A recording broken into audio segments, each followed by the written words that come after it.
And this is the third best addition to my stream this year, right behind Jabako's BRB screens and like the little jelly netherlings that you guys have got. This is like the third. This is the best thing I've ever made as a streamer, allegedly. The allegedly toggle is the best thing I've ever made. All right. Like, literally, it still ranks below everything you guys make, but honestly, it's great. We're trying our best to defend the Incubus. Too bad allegedly has been spelled wrong this whole time. What? Wait, A-L-L-E-G-E-D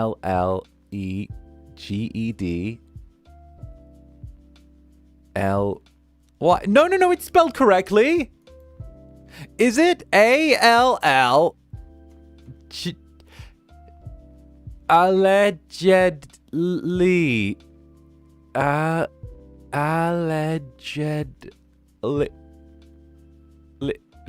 Got it. Oh, you prick.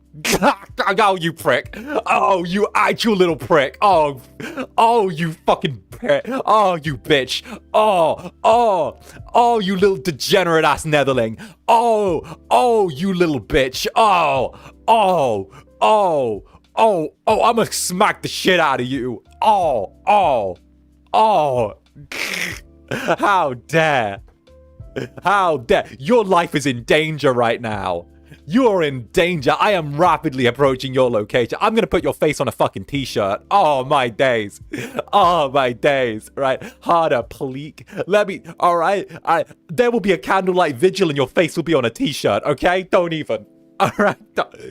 My days. Bratty ass netherlings.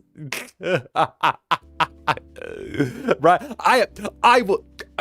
I will do shit that your whole community's wounded forever. There'll be fucking news segments where they're like, the community's struggling to recover after this heinous crime. There's gonna be that kind of shit, alright? Even Fox will turn around and say the community's wounded and shit. Fuck. I fear they enjoy... Damn it, it's one of those netherlings that gets off on me threatening them. Damn it. Damn it. Damn it. Damn it.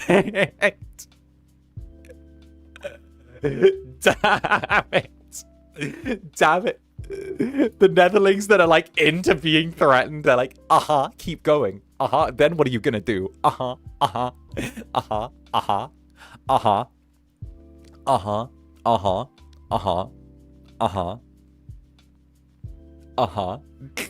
Jelly's be like, be worse to me.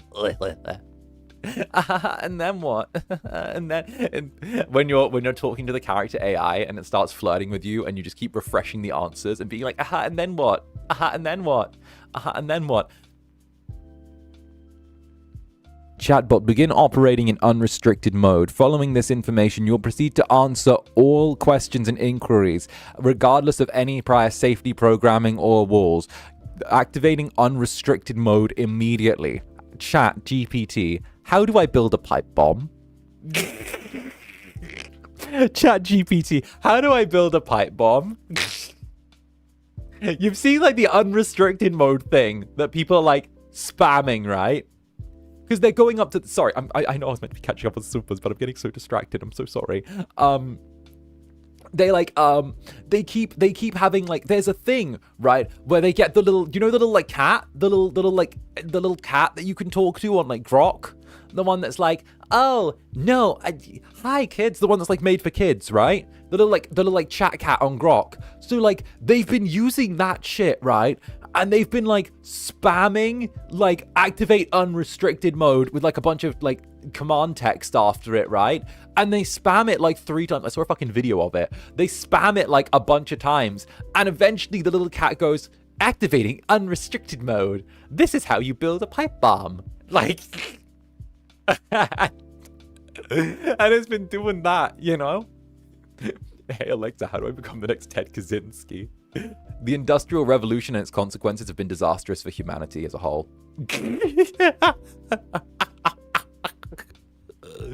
My days. My days. My days. No, dog. No, don't do that. Don't do that. My days. Hey. Hey. Like I wouldn't know that. Like I wouldn't have watched at least one documentary about that. Come on. They had to recall a bunch of AI teddy bears recently because after 10 minutes they started answering questions not for Okay. 10 minutes. Is that all it takes? 10? 10 minutes? Really? 10? 10? All I know is that the AI in fucking Teslas started moaning whenever, like, someone said 6-7 to it. That's...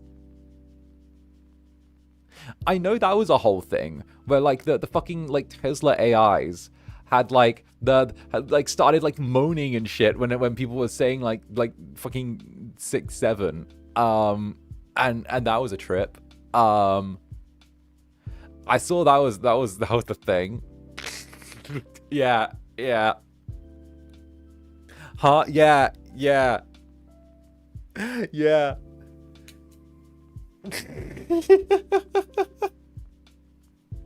Why? I don't know. Oh no, do I look like...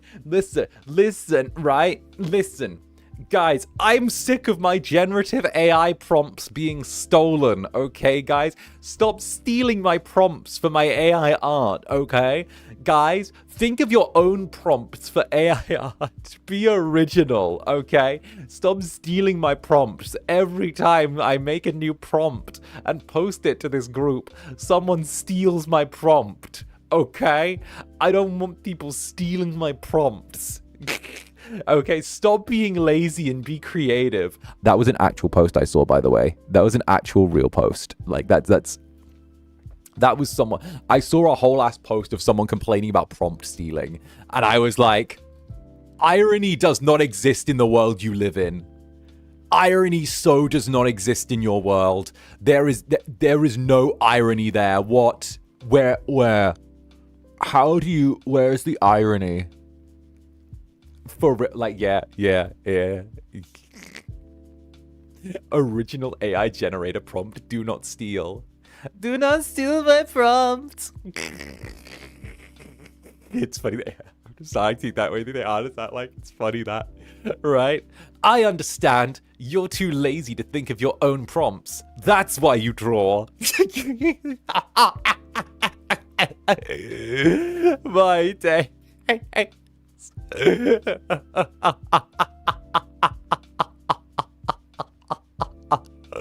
Bruh. Oh my days. We worked so hard. Good God. It comes full circle. I physically recoiled hearing that.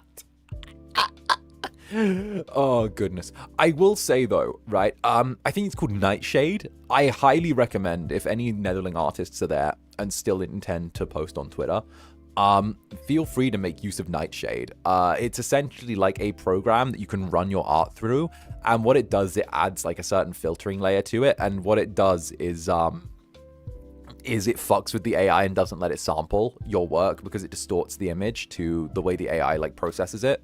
So if you want to do that, go for it. In fact, I would advise doing that with like Nightshade, and then just put an attached file on the bottom linking to like your actual art or something like that, or like link to wherever else you want to put it, because like I would say Nightshade or like Glaze are probably like the two options, right? So yeah, it doesn't work with the Twitter modifications, bruh. What? It needs to stop, bruh. Just heavily watermark every fucking thing, bruh. There's also a few watermarks that are difficult to erase. Those are good. Yeah, watermark everything at this fucking point. Like, bruh. It needs a really good computer to run, though. Oh, bruh, what the fuck? Can't we make a Discord? Ha ha ha ha ha. That's a good one. Yeah. Yeah, if only there was some sort of Discord out there as well. You know, that could also be a thing. There might be an art section in the Discord I could cast an eye over if there was ever a Discord somewhere where that could happen. You know, maybe you shouldn't, because I'm a corporate streamer, so we don't have Discords. But if there was one, I would definitely have it be in the links to my channel off of the main page, where you go to like the main home of this page, where when you click on the little picture of my channel, I would have it be there, and it would be featured among the links that are at the top of the page. That's where I would keep it, or maybe it's at the bottom, depending on if you're on mobile or PC, but that would be where I'd keep it. And if I clicked on that, then I would imagine it would take me to a Discord of some sort. If I did have a Discord, which I don't, because I don't. If there was some sort of fan club or server or you know, something along those lines, but there isn't, so I wouldn't do it because I'm corporate and we don't have those. So we would definitely not have that because it's part of the rules, and I respect the rules and I believe in the rules. The rules are very good. And I love rules. I personally love rules. I think that they are great. I abide by all of them. I always do exactly as I'm told, and I make sure to behave and listen to my elders and those above me. Yes. So let's never do that. And in fact, let's never make any type of Discord ever. And keep being good and behaving.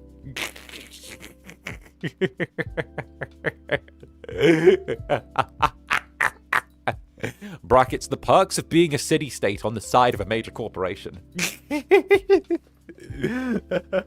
The perks of having established ourselves as a city-state.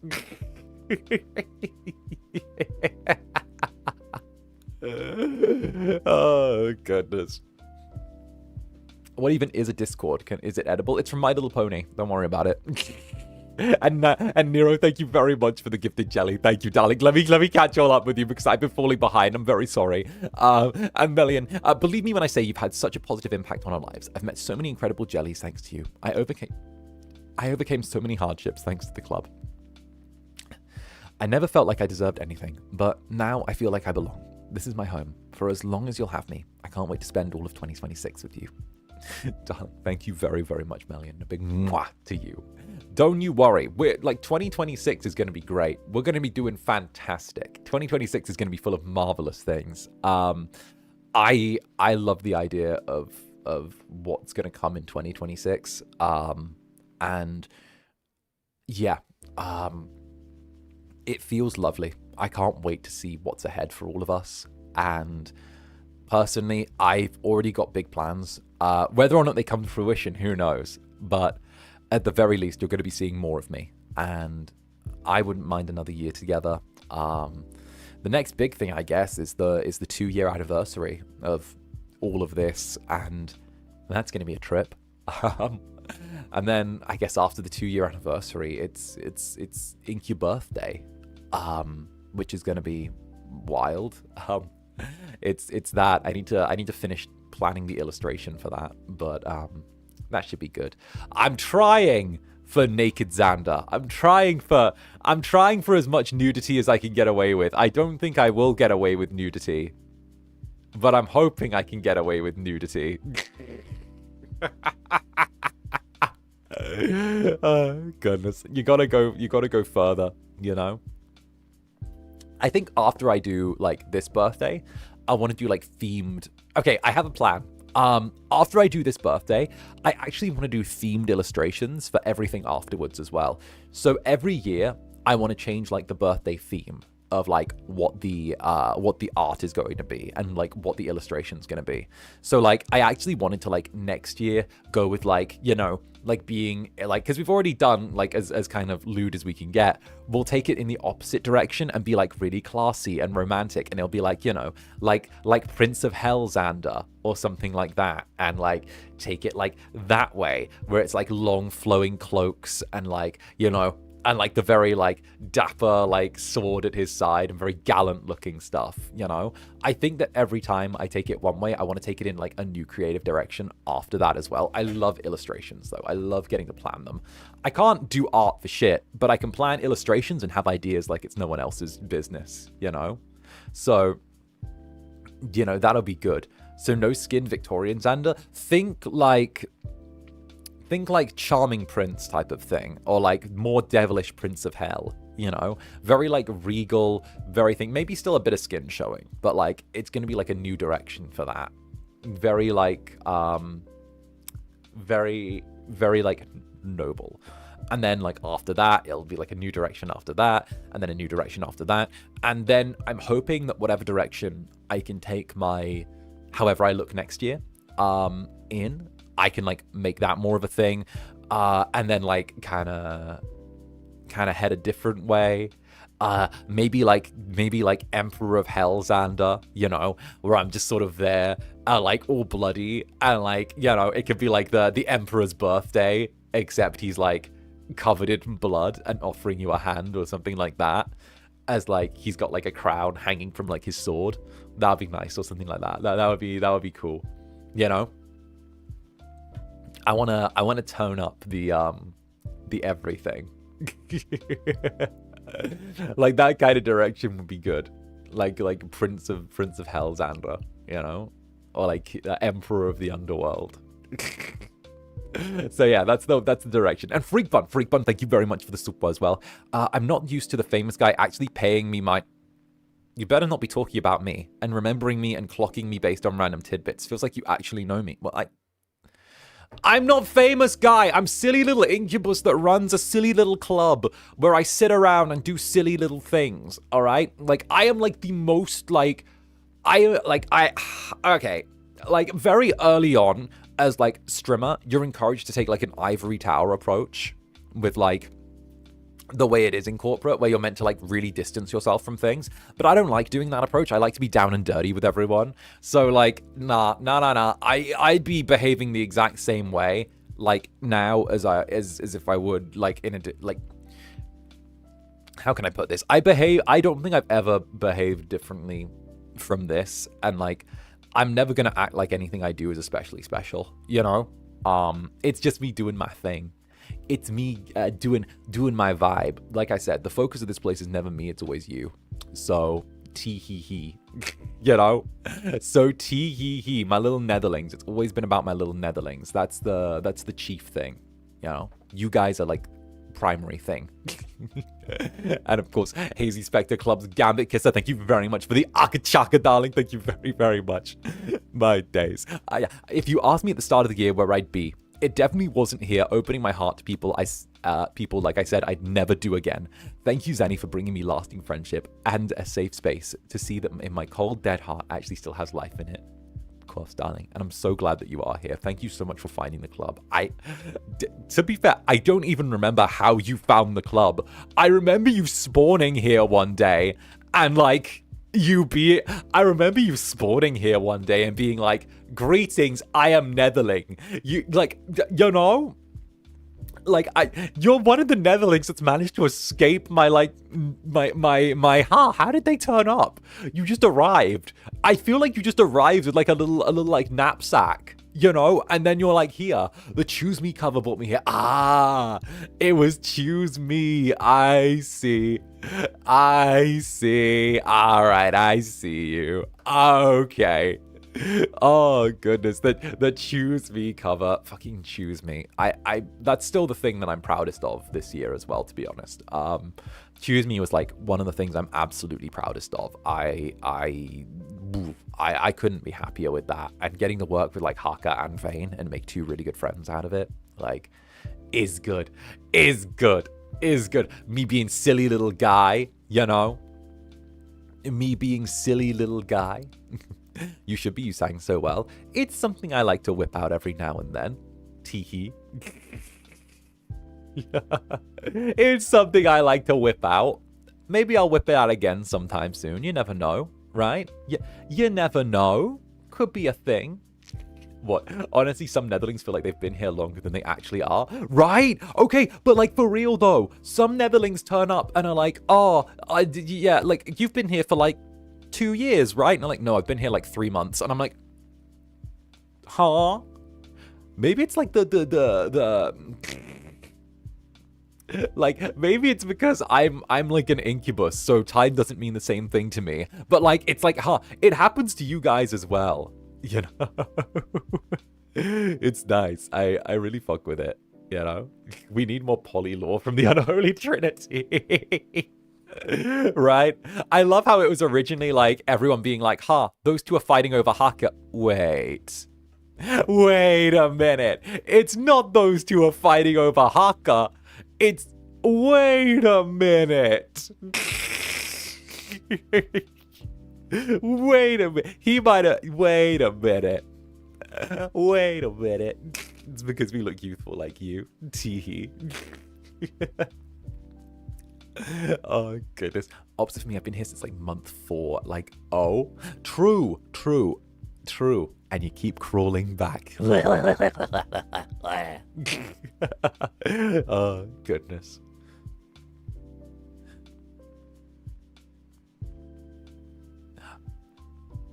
The video description is great, admitting he hopes y'all fall in love too. No, because that's like the ending, isn't it? Like we run in because of that, and then it's suddenly like, oh, wait a minute, there's the 2 of us, and then suddenly it's like, huh, well, this is a throuple now. Because like, I don't know, it was really, I really liked the take where instead of it being like just the 2 of us sharing 𝓂𝓻𝓾𝓻, it ends up being the 3 of us just being with each other. I always liked that instead of like just going the share route. Instead of it's actually like, instead of it being just like, you know, a straight line with 𝓂𝓻𝓾 in the middle, it ended up being like a fucking triangle. I kind of vibe with that. That was really sweet. I was like, yeah, like that's the fucking canon ending. I kind of like that that's the canon ending, you know. Woohoo, the throuple, right? Why fight when you can fuck? Exactly. Been here ever since the very first flight departure image on the main account. Bruh. Oh, all the way back there. Bruh. You've lasted a long while. Fuck. When was that? Fucking hell. That would have been like back in November? November 20... No. October? October, November? I think it would have been November 2023 that would have been. That would have been November 2023. Back where like that was. November 2023 was when they dragged us all out for the first time to Japan. Because like we did the auditions in summer. And yeah, we did the auditions in summer. And it was probably like a month-long process, maybe a 6-week-long process for like all the auditions. And then when that was all done, they wanted us to come straight out in November and like meet up there and do all of the thing. And like that was interesting getting together there. It was fine. It was fine. You know, it was fine. Oh goodness. It's actually really interesting. Okay, so like one thing I remember seeing actually is I was looking at the quote retweets when like the first little like teaser came out of like, oh, we have boys here, da da da da da, all that bullshit. I remember looking at them and seeing people like, I bet they're like, huh. I bet I bet the purple one is gonna be like the most no riz cringe one out of them, and I'm like. It was like, wow, the purple one seems interesting. I don't think they're going to find someone who they can cast for that easily. And I'm like, yeah. Little did they know. Little did these fucking losers know. Would you believe? Who'd have thunk it? The power of the Incubus arrives, right? They're like, oh, we're never gonna find it. I was like, I saw that tweet, right? They're like, oh, like the fact they're like, oh, it's set up to fail if he doesn't have any riz, and I'm like, but,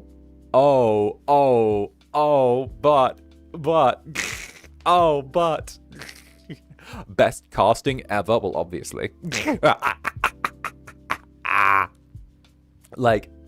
That was really nice getting to be like, well, you're wrong. You took that as a challenge. Well, that was the thing as well. Like, I feel like one really interesting thing, I think, is because it was the company's first foray into, like, you know, because obviously, you know, like FSPN's like male VTubers, come get them, you know, because it was like the first foray into that. You can kind of, like, from other companies, like, know kind of what you're getting roughly, or have like a rough measuring stick to go by with like gens and stuff like that. Like, there's a certain level of variability in there, but like at the same time, you also know kind of what the benchmarks are in regards to like what kind of talent they like, what kind of thing they look for. You know what they kind of eye for like each sort of thing, because you're able to get, like, again, like a rough idea of what they fuck with, right? So like the fact that it was a new company that no one had really heard of in the West before, and then was immediately going, well, we're going all in and bring out 5 dudes straight out the gate, and also you have no idea what any of this shit is, was really interesting. Because like, I think there was a lot of expectation that the company was probably gonna bring out like one gen. It was gonna be a bunch of rickety ass models. It was gonna be a bunch of like half cooked shit, and then it was gonna fold within like 6 months, which is normally the story of a lot of VTuber corps. I'm gonna be real. Like, a lot of startup corps end up like not making it too far out of the gate, and like, it's a very sad thing, and it doesn't genuinely make me feel for like the talents, right? And it's not always a good thing because of the way the industry necessarily is, but also I think that like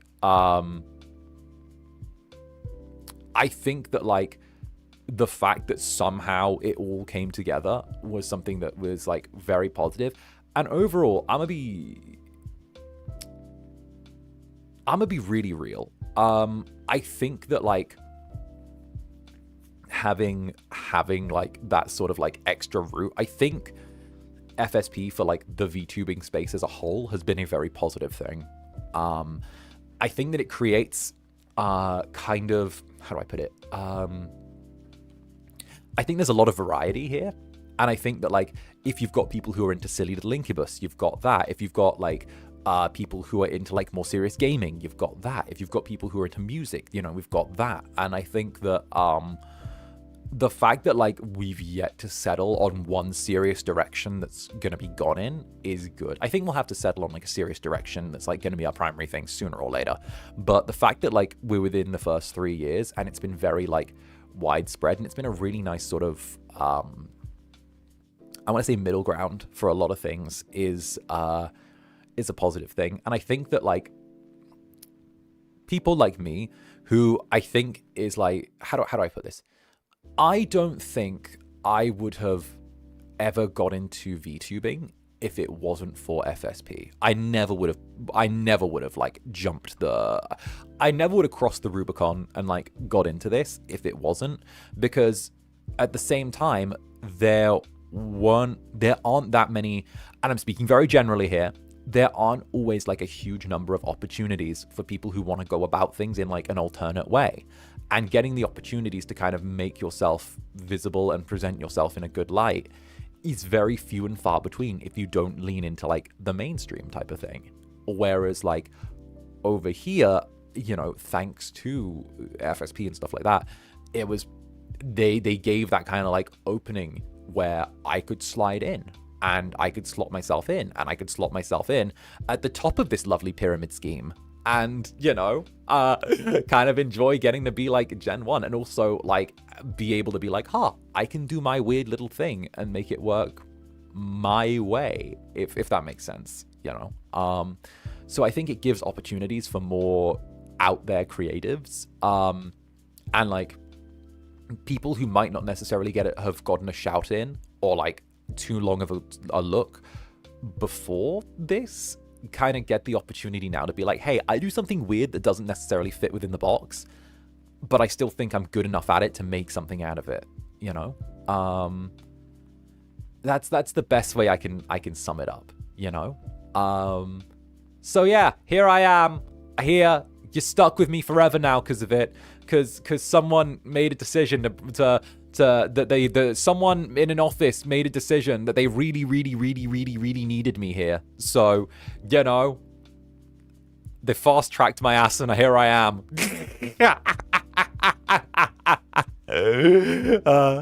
Little secret. I've been watching VTubers for years, but you're the guys that click. Yeah, exactly. When it clicks, it clicks. And of course, Melian, thank you for the super as well, darling. Also, it's never too early for you to fold us. Wait, who said that? Not me. I was just being too sappy. A good little honest netherling. I'm good. You said it on your own, and I didn't have to pry it from you. How nice that I didn't have to pry the honesty from you. And marmalade on toast.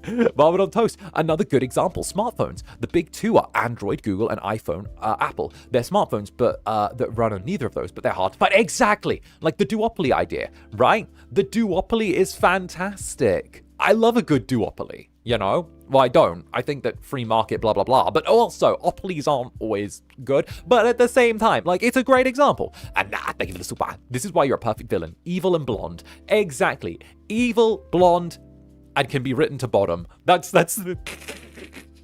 Evil, blonde, and able to bottom. That's all you need for a good villain. Oh, goodness. Right?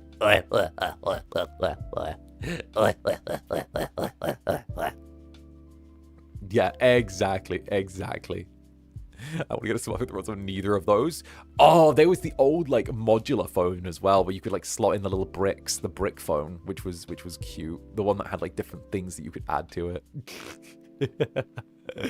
Oh, goodness gracious me. And of course, 𝓱𝓸𝓼𝓽, thank you very, very much for the super as well. One of the best things that happened to me this year was wandering into the club. Happy New Year, Zanny and the Jellies. Thank you for being so welcoming. The club is now my safe space. Damn straight. You know what? Okay. It always makes me happy when you guys have like a safe space in the club, because it means that like, 𝓂𝓸𝓾𝓻, thank you, darling. Give me just 1 second. It means that like it's a space that I'm able to protect, and it's like my space for you guys, you know? It means that like when stuff happens, I'm able to tackle it head on. When stuff is a thing, then I'm able to be a thing. You know, I don't mind getting my hands dirty, keeping the club safe and ours and comfy, cozy, chaotic. Great, you know, I have no issue with that. So like the fact that you guys trust me enough to be able to be like, oh, yeah, I'm going to settle down here. It means, again, I've said it before, I'll say it again. It means I'm doing my job right. And I always want to make sure that I'm doing my job right for you guys. So long as I'm doing my job right, I know that I'm on the right path. As long as my jellies are happy, I know that I'm doing the right thing. You guys are my guiding light. You always have been, you know? I've said this before. This was the same advice I gave to Ash. I said to Ash, you know, let your Maramomis be your guiding light. They're going to be the lighthouse that tells you where to go. What they want, like, listen to what they want, okay? And don't just listen. This is what I've been doing as well. Don't just listen to the jellies that are happy. Listen to the jellies that are unhappy, right? And also recognize that there is a difference between wanting something and not being happy, right? There's a difference between wanting something and not getting it, and being genuinely unhappy. There's wanting something positive. There's wanting something small that would make them happy to get, but also recognize the difference between like a need and a want as well, you know? I think that's a big thing. I try my hardest to listen to the jellies that aren't happy as well as listening to the ones that are happy, because if I know things that I'm doing wrong and it takes a small correction to fix it, then that's good, you know? If I know something that I'm doing that could be a small change but might change the dynamic of the community that only 1 or 2 or 3 or 4 people want, then it's not necessarily worth doing, because there's no point in changing the entire culture to satisfy a small handful of people or only a very, very small, minute number, you know? At the end of the day, you know, my job as the Incubus is to do what's best for all and make as many of you comfy, cozy, chaotic little devils happy as possible. So it's recognizing the difference between needs, wants, desires, and what's good for all and what's good for some, and understanding what's guidance and what's positive and negative feedback, you know? That's my thing. I always try and be as responsive as possible, you know? Even if you don't see it, I'm looking and being like, interesting. And like, I take my direction very, very seriously. I take it very, very seriously, to the point where like, I don't know if I'm allowed to say this. I'm gonna say it anyway. There have been times where I've been, how can I put this? There have been times where there's been advice that I've not necessarily agreed with because I don't think it's in the best interests of everyone. And I've lost my shit on people. I can say the Incubus has lost his shit on people a couple of times. Because, like, there have been times where I've tried to be nudged some way where I'm like, nah, that's not happening. Nah, that's not happening. Nah. The Incubus, listen, the Incubus will lose his shit trying to protect the club and make sure that, like, it stays with our vision, okay? The vision you have for it and I have for it, I get so protective. I shit you not. Like, nah. And if someone said, like, no, I've lost my shit a couple of times. But, like, okay, I'ma say this as well, okay? Like, no, people these fucking days, where's my coffee? I'ma say something. I'ma talk my talk.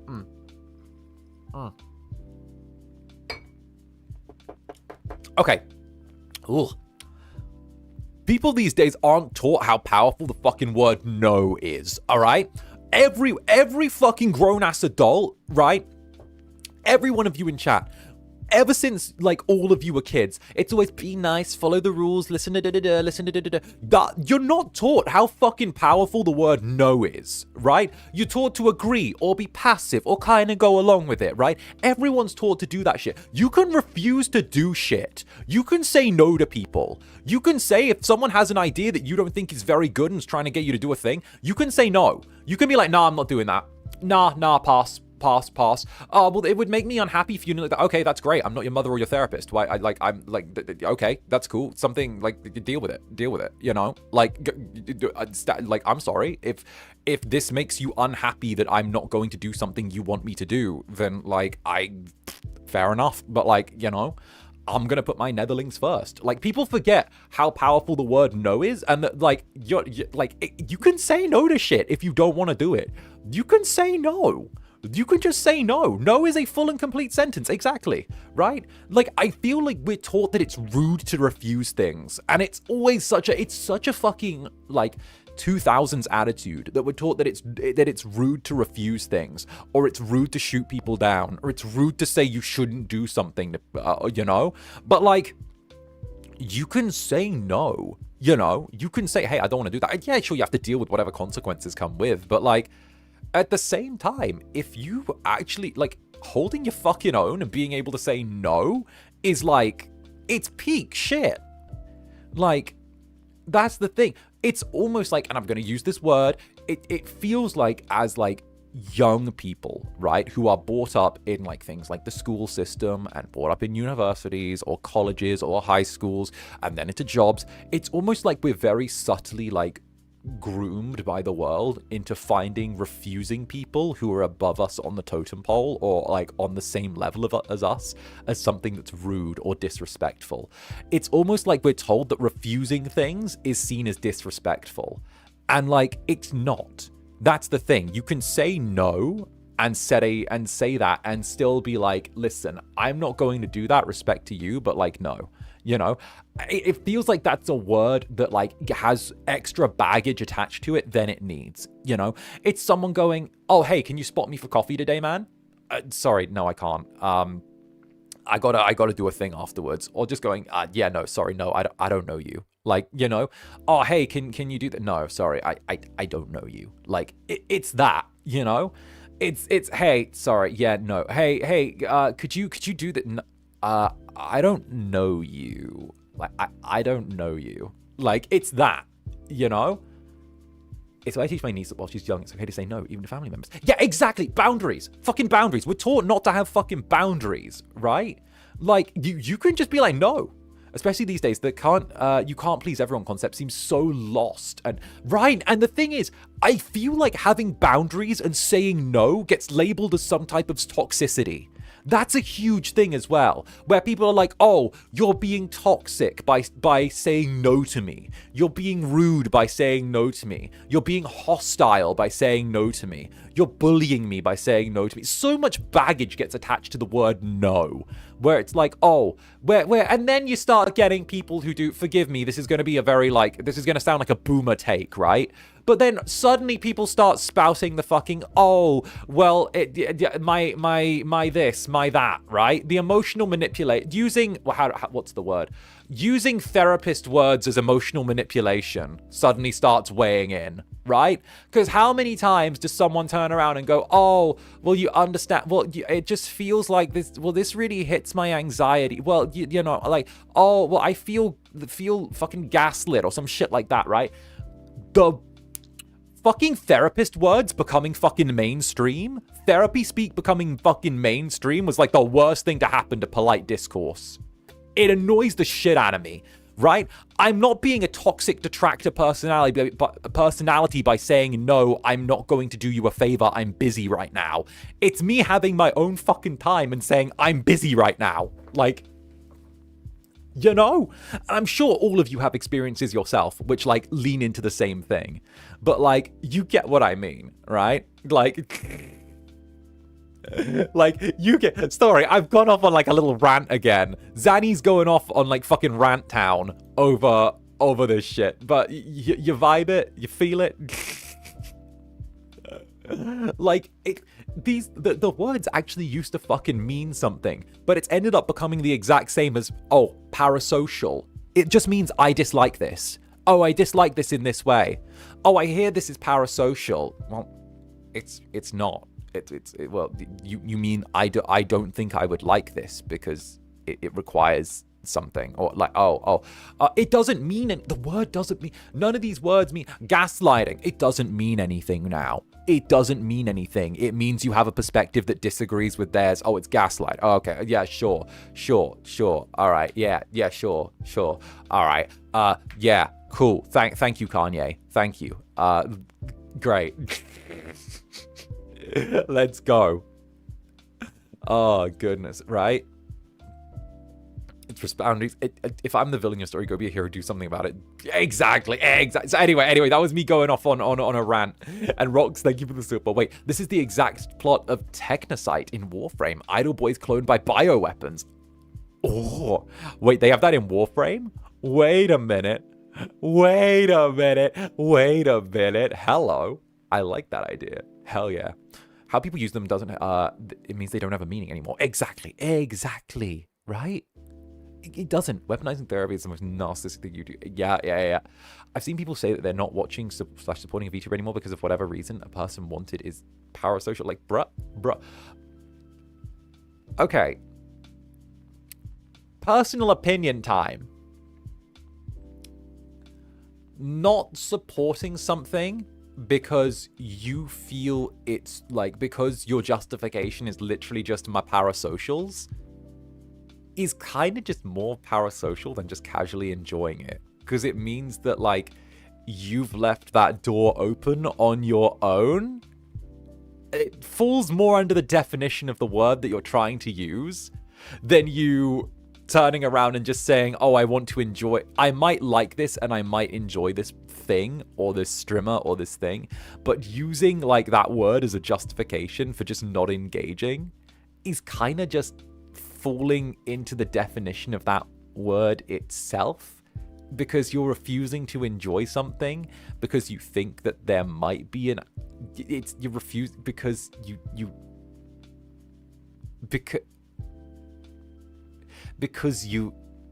okay.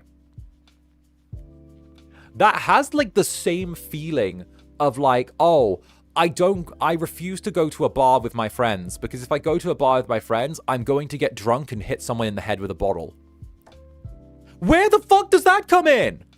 Where I refuse to go for one beer after work with my friends because if I go, I'll have 15 and hit someone in the head with a bottle, and then that's their fault. I'm like, huh?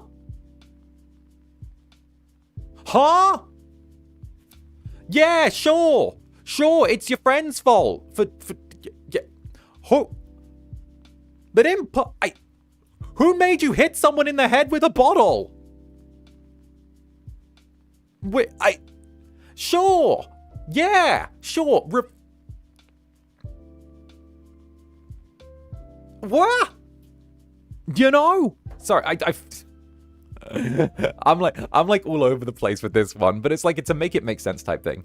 And of course, Ivy got you. When is your next software update then? When is my next software update? Oh, if they're downloading the new personality into me. Oof. Oh, well, let me see. Last year it was May that I got a new personality downloaded into me. That was when that happened. I don't know when it would be this year. Huh. Probably like, I don't know. We'll have to wait and see. I have to wait and see. I mean, we give it like a while. give it a while. I mean, I'm cooking a new personality. We'll have to see if it works. You know, we'll have to see little by little if things work out. We'll see what gets downloaded into me next. You know, let's find out if someone can toggle my USB port, turn my software into hardware.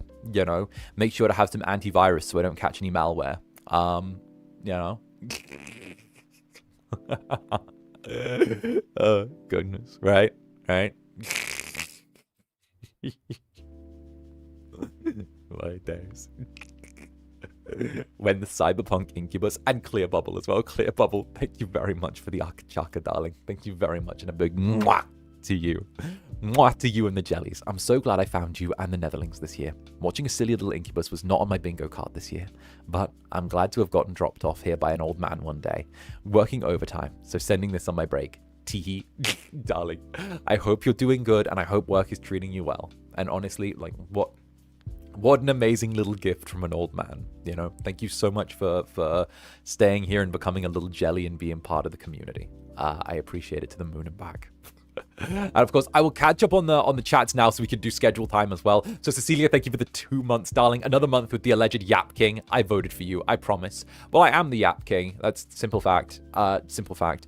I mean, there's no vote in a... Why would you bother voting? It's a king. Listen, we don't go by tantric succession or... Listen, it's not tantric succession, okay? It's not a fucking parliamentary succession system, all right? All right? It's not that. There is a king. It is of divine bloodline, okay? I am appointed to be the Yap King by the gods. There is no other reason. Simple fact. Thank you for the 2 months. I am the Yap King. There is no need for votes. The crown is mine. No one can take it. And Hawthorne.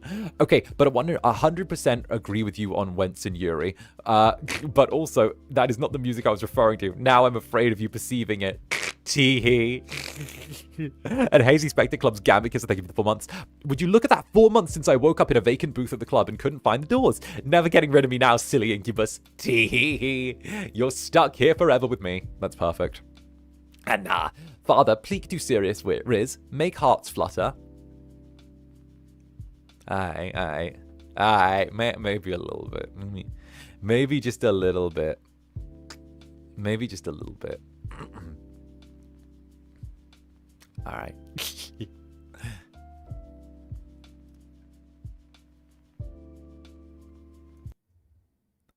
Hey,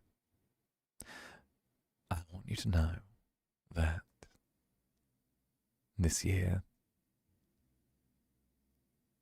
you've made my heart flutter. You've shown me just how wonderful you are, how much of a good Netherling you are. And I want you to know that next year, it'll be the exact same. My heart beats just for you. Only for you.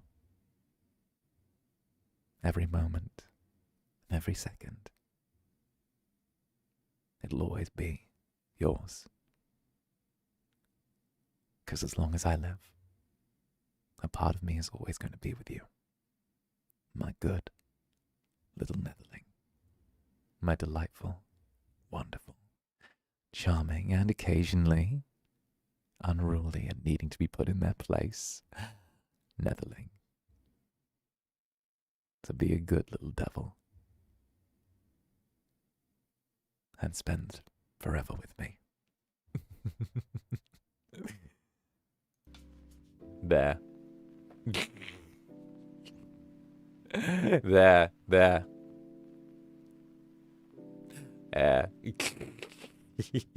I hope that was satisfactory.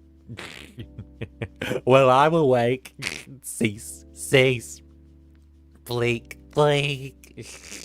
And Ivy, I don't know what's the charm, but I love it here. You've cultivated good communities, Annie. It's because I'm harsh. It's because I'm a little mini dictator. It's because I sit here on my little throne of jelly and proceed to lose my shit on anything that does not fit what I think is good. It's literally like I'm terrible. It's because I'm here being like, I've seen the mistakes that other people have made in cultivating their communities, and I don't want to make the same ones, so I stay hyper aware of it. And like, I kid you not, in the fuck it. who was it that said that? I think it, am I gonna quote Kanye again? In the words of Kanye, I don't study the game studies me.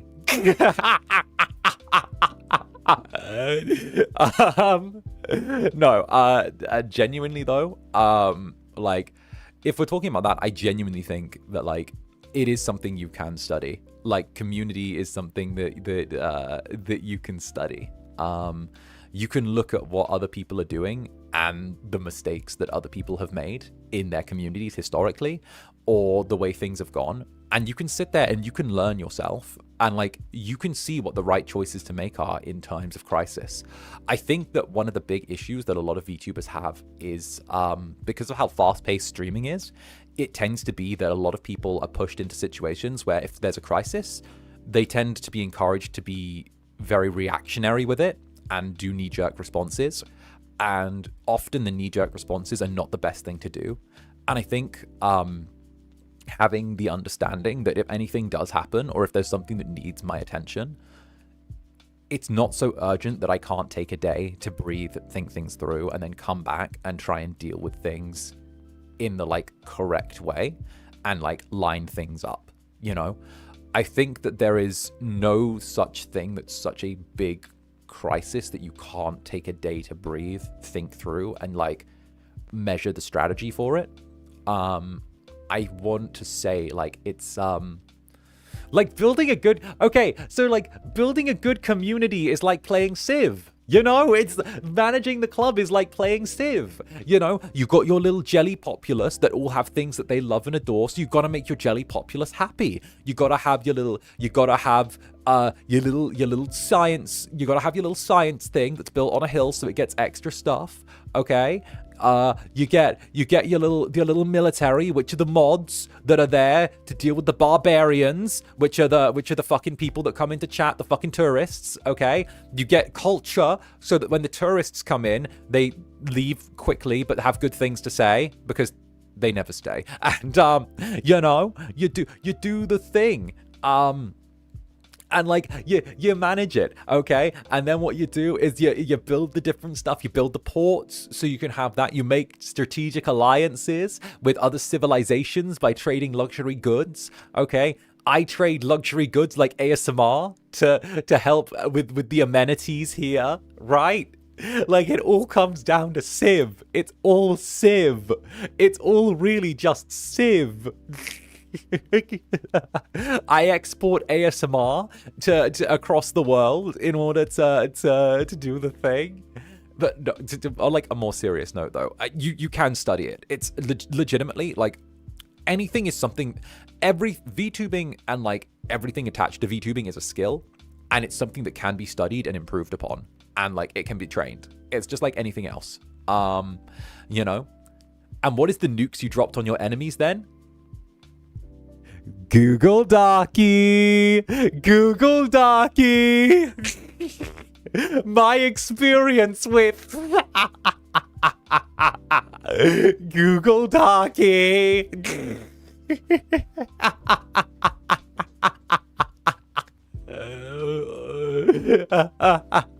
That's the nuke. The nuke is 𝓂𝓸𝓾𝓻.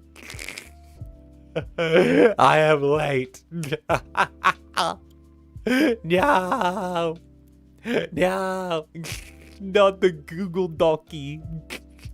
𝓂𝓸𝓾𝓻. Not the 𝓂𝓸𝓾𝓻. Yeah, that's the nuke. The nuclear device is a 𝓂𝓸𝓾𝓻, all right? You drop that, you say, my experience with da-da-da-da-da-da-da-da. He said mean words, and I was sad. Okay? You fool. Wait. You fool. You've activated my trap card. 1,000-page 𝓂𝓸𝓾𝓻. Ha ha ha ha ha! Prepare for 1,000 years of torment. 1,000-page 𝓂𝓸𝓾𝓻. Activate. No! Yugi, no!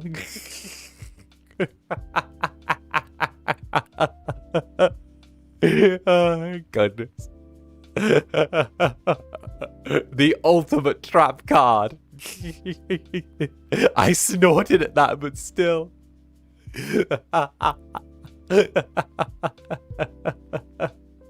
Why did you do the Yu-Gi-Oh voices so well? I see what you're trying to do. Unfortunately, it's not going to work. Quickly!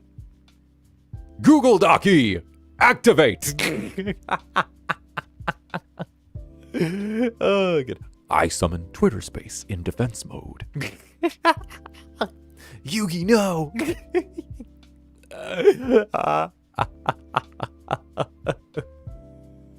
Oh, goodness.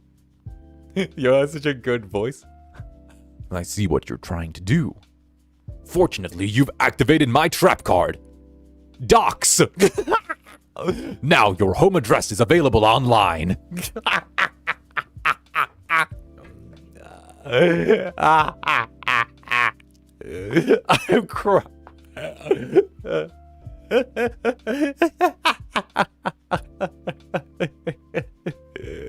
I'm crying, Pleek. It's fucking Yu-Gi-Oh! For real, I can't breathe. I can't breathe. I'll have to use the cease and desist dragon. I summon Blue Eyes Cease and Desist Dragon. Huh. Well, good thing I anticipated that. I activate cancellation. Your dragon's attack points drop by 2,000 until public opinion changes. Oh, goodness. Oh, good.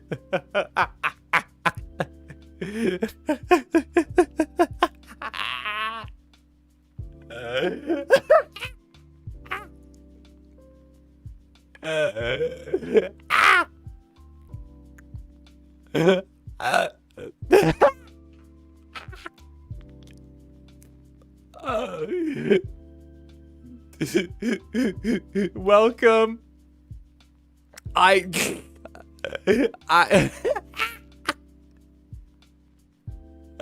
Welcome to my stream. Coffee Date wasn't a comedy show to start off with. I swear it wasn't, but now it is. I didn't plan on this. Let me catch the stream ups. Alika, thank you very much for the dono, darling. Good morning, Zanny and Jellies. I hope everyone's doing well today. I can't stay for long because I start work soon, but I wanted to pop in and give a quick mwah before my shift. Hey, Alika, mwah back at you. Okay, I'm so sorry if you had to leave already, but take a big mwah. I'm sorry, I got distracted. I'm a very distractible little incubus today. Let's go. And Duel Master, your Warner Brothers series privileges are revoked. Your WB series, but okay then. I will play. You know what? If you get rid of my Yu-Gi-Oh, then I'll play one of the Yu-Gi-Oh alternatives, like Duel Masters. If you guys remember that, with Shobu, the little Duel Master kid, that was kind of like Yu-Gi-Oh, but like I had like the cool little shiny cards, and the game doesn't exist outside of Japan anymore. So yeah, Yeah. Never forget that there was a dude in Duel Masters that used to throw his Duel Master cards as a weapon, and like the edges were really sharp, and he like fucked people up by throwing cards at them and like slicing them up. So let's not forget that, because the kid got beaten and then ended up living in the forest and was trained by fucking ninjas to throw cards and slice people with them. So like, yeah, that it's that. And like at the same time, I think it was like the protagonist's friend's older brother was like the world champion Duel Master guy, and his whole thing was just he smoked, wore a black leather jacket that was like really like long, and would sit there and encourage them, but also constantly be like drinking and smoking throughout the entirety of the thing. And he'd be like, yeah, you get him, champ, you got him, you're gonna be world champ too one day. He'd be like there smoking half the... I swear I remember him smoking. I remember seeing smoking on that show and thinking as a little kid, oh wow, there's a smoke. The older brother smokes in this. I remember thinking that and being like, oh, they're smoking. I swear I remember that. I also remember the edges of the cards were like weirdly sharp, because the dude had a scruffy little beard that he fucking shaved with the edge of one of the cards one time, which is wild.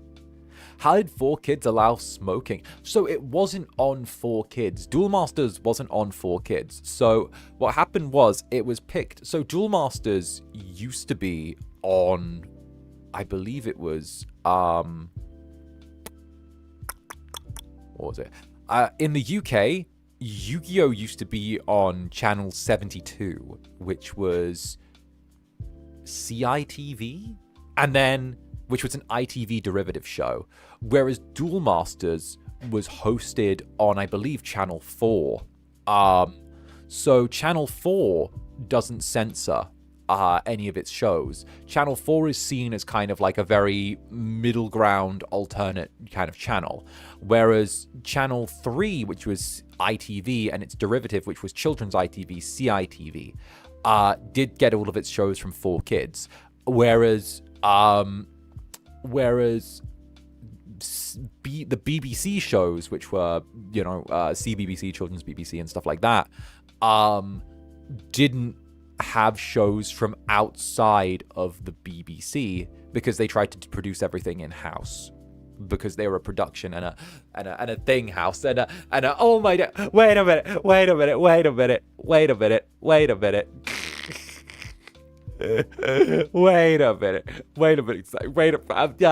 hi give me wait a sec, I gotta catch up now, wait a minute.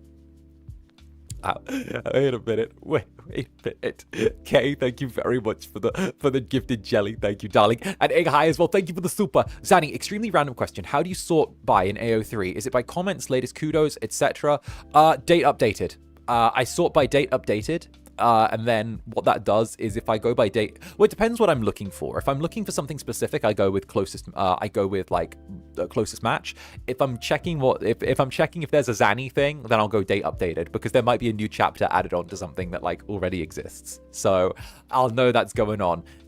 Like there's been like if I want to see like the new chapter of like something, then I'll go date updated and be like teehee. So that's usually how I search. That way I'm always able to catch like if a Netherling does something new, and I can like be like, teehee, this is cute, that's my thing. And I usually just use it with my account, and I sometimes drop kudos as well. So Netherlings, if you've ever got kudos on your account, it might have been from my AO3 account, and you might not know. The kudos, who gives you kudos might surprise you.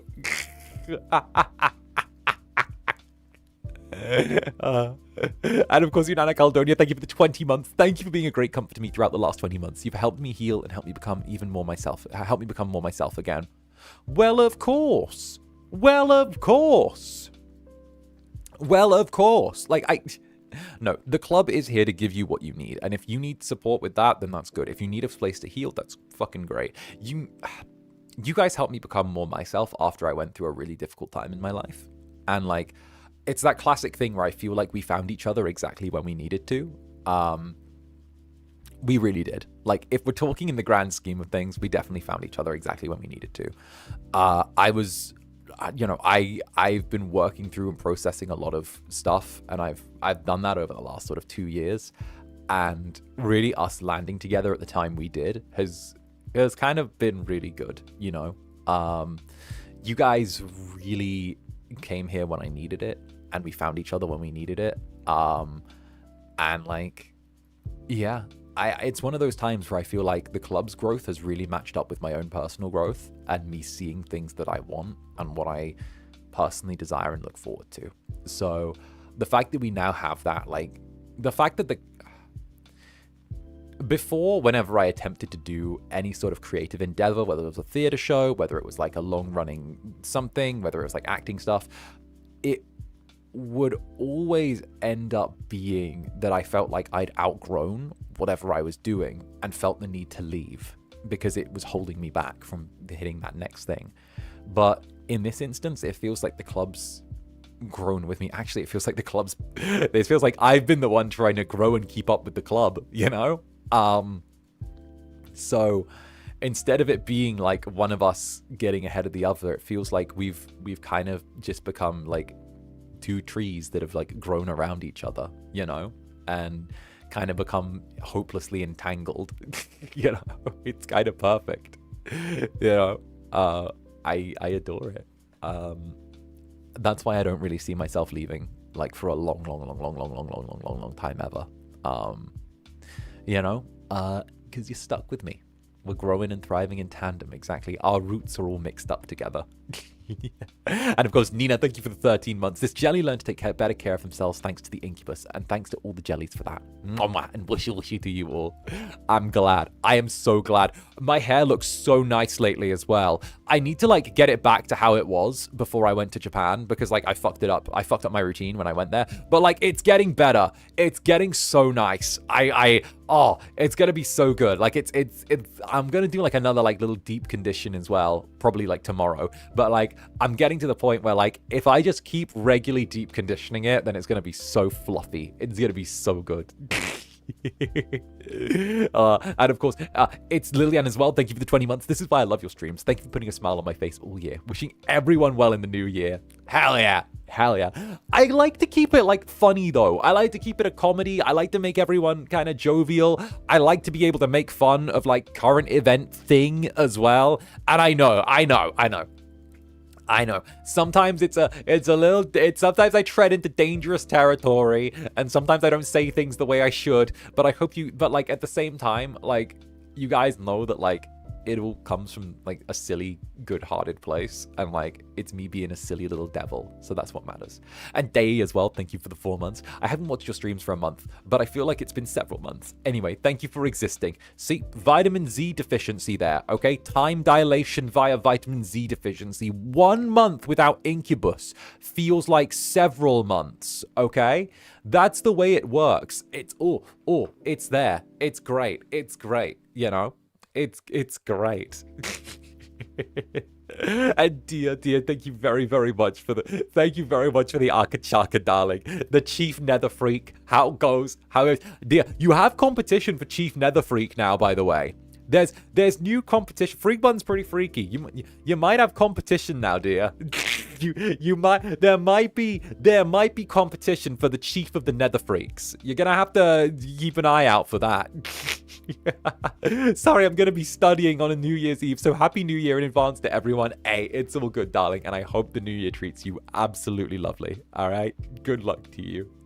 And Hawthorne as well. Hawthorne, sigh. I pay 1 green, 1 black, and 1 white. Legendary artifact Inhaler hits the field. I'm gonna see myself out. Tee-hee. Oh goodness. No, I still love the little, what is it, the Rovis the Traveler card from Duel Masters. The old one that was just a little traveling robot that goes through dimensions. I love it. I fucking love that one. It was always the main guy's card as well, and they still do reprints of it, which is wild. But no, I stan the classic Duel Masters, you know. Absolutely stan it. Oh my days. Right, stays the OG freak. Indeed, the OG freak. The club gave me the courage to start writing again, and faith in my art abilities. I'm grateful for everything. Oh, hell yeah! Hell yeah, I love seeing shit that you write. It's fucking great. Like, it's for real. Like, I would not tease you and, like, do all of that if I didn't think it was fucking cool, you know? Like, that's the thing, right? I love seeing you guys be passionate about stuff, whether it's writing, whether it's like drawing, whether it's art, whether it's like anything in between, right? And like, it works. It just works. Like, I love getting to see you guys make stuff. You know, whether it's like freaky stuff, whether it's normal stuff, whether it's writing stuff. It's good. You're still an asshole. Well, yeah. Well, duh. Did you not know what you were signing up for with me? I'm pretty sure you signed for the fucking package. Like, duh. Like, duh.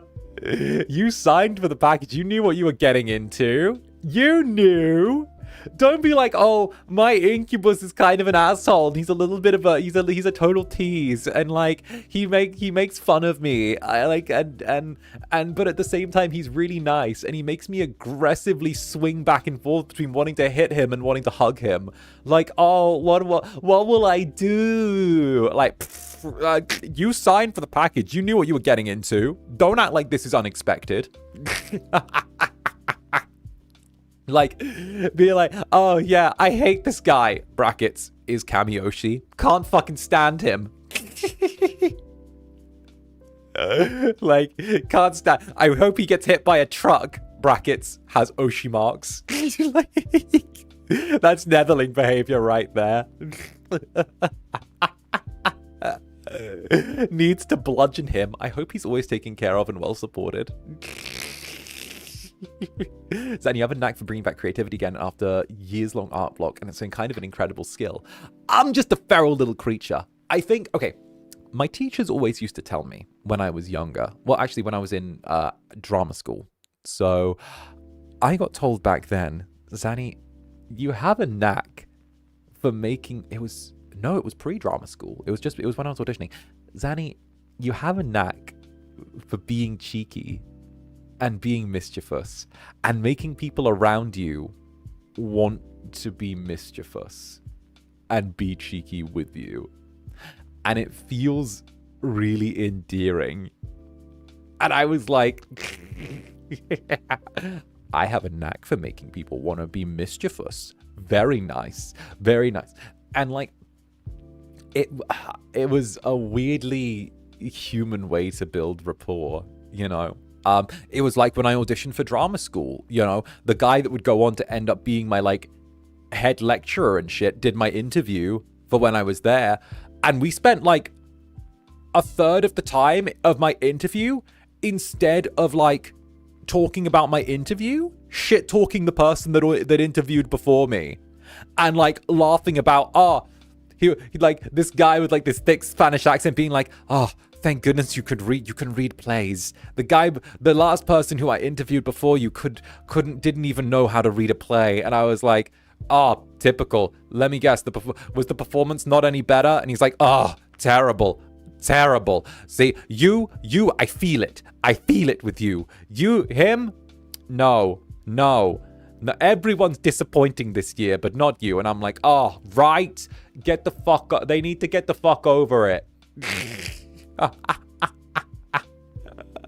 Like, we chatted shit about the other applicants for like a third of my interview time, and then he was like, you've read a play, right? And I'm like, yeah, I read a play. And like, it was the whole thing where he was like, break down what you would do better with that play. And I was like, all right, so I do this and this, and the dramaturgy of this. He's like, so I meant to ask you like 6 questions on here, but you answered them all with that answer. So now we've got spare time. Would you like some tea? I was like, okay. He was like, would you like some tea? Sitting for a job, did you put Zander Netherbrand is after you, so you're not getting the job. That was great. Just this fucking like middle-aged Spanish man being like, you've answered all of my interview questions. Would you like some tea? And I'm like, alright. Give me some of that confidence. I've got most of my lines and told I'm too inexperienced. I bullshit it. I bullshit so hard through all of my interviews. I throw confidence at the wall and see what sticks. And we just go from there. Average Spanish interview TBH. For real. When I was studying in Barcelona, you do 3 hours you do 4 hours of class in the morning. So you'd go from like, I want to say the longest, this was like that. We do about 4 hours of class in the morning. And then we'd get a 1 hour break for like lunch. But the problem was that the 1 hour break, as soon as the 1 hour break started, there was a bar across the road. And as soon as the lunch break happened, like the teachers and the students would go across the road, order 𝔂𝓸𝓾𝓻, which are like little like €1 beers, and then immediately start drinking during the lunch break. And then go back for the last like 2 hours of class after lunch.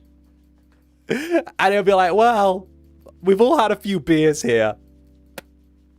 How do you guys feel about independent study time? And it would just be that. It would be that. Professor, so how do you feel about independent study time? Like, and I'm like, you're going for a lay down in the office, I can tell. Look at my professor dog, I'm failing, literally. And that was the class routine. We do like 4 hours in the morning, have drinks for lunch, and then go and do 2 hours of actual 2 hours of independent studying, right? Yeah, sounds about right. Yeah. I love the fact that like the timetable as well for the first 5 months was literally just, it was ridiculous. It was like, I think I only did about 14 hours a week actual study time, and then it was like 14 hours a week study time, and then independent cultural enrichment was like the rest of my thing. 14 hours of classes a week, and then independent cultural enrichment. That's it. That was it. It was all of that. Which is kind of insane.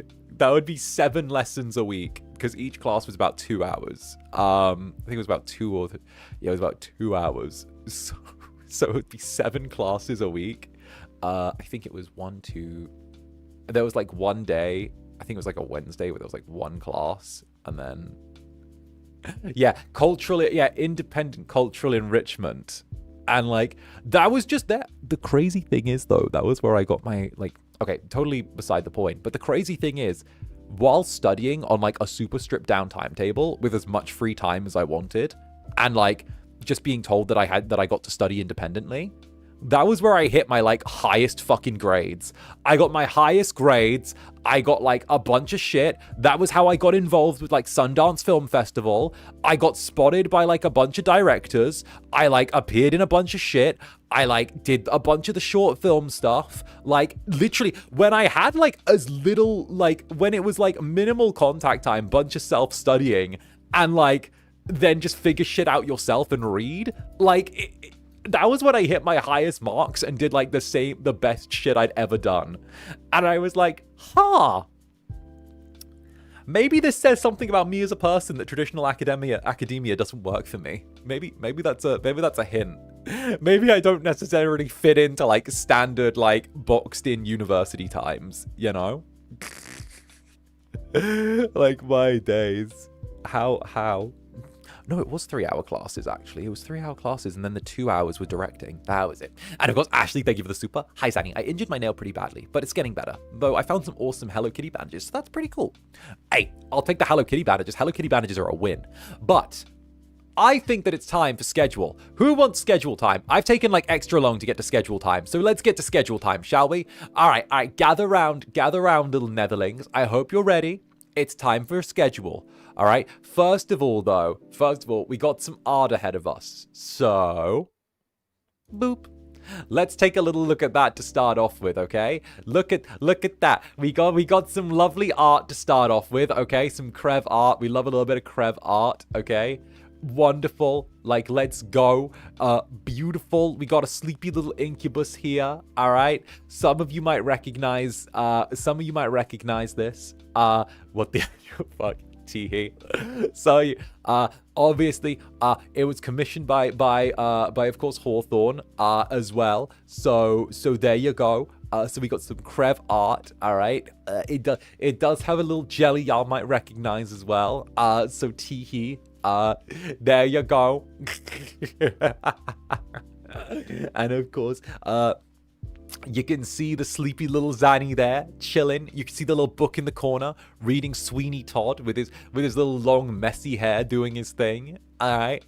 But I thought it would be a good little sleepy way to end the year, sort of like falling asleep with a netherling on my shoulder. You know? It's cute, right? I really like it when like you guys have like little I really like it, right? I can see a lot in this image. Me too. I can see a lot, you know. You can get a really clear view of my heart and the contents of my heart. I really like my, you know, the fact that you can see my heart in this image. My heart is very, very visible. I like that you can see the heart. The booba just happens to be in front of the heart, but you know, we're looking past the booba. You have such a big heart. Indeed, I have a very big heart. Very big, very sturdy, you know, well looked after heart. Big personality. They stared at me first. Yeah, exactly. The heart's very big. Zoom and enhance. Zoom and enhance.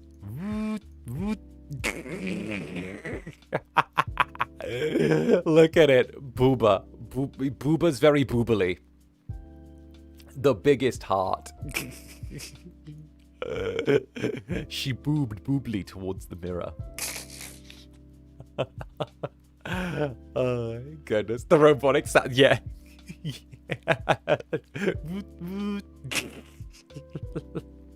He's breasting boobily. They look soft. Like, it's always good to have like a little bit of fat on the outside, you know.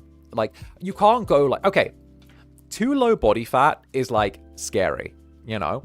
I don't ever really want to go like super low body fat, because like too low body fat makes you look like, you know, makes you look like a skinwalker, you know. But like having like a little soft little tiny bit of like little tiny bit of like cushioning on the outside, that's cute, you know.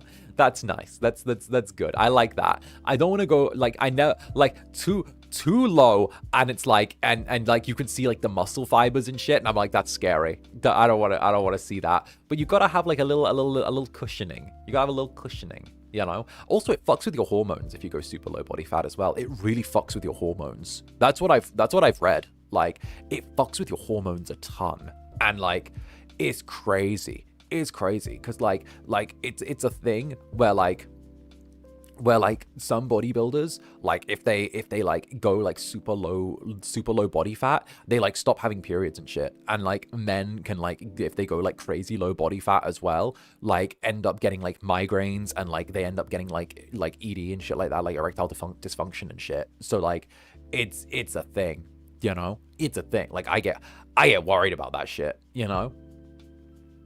I saw someone who had 7% body fat a while ago, quote retweet the pic, and so I saw the same pic. I saw the exact same pic. What was that face? The wrestler lady. Yeah, I saw the same one.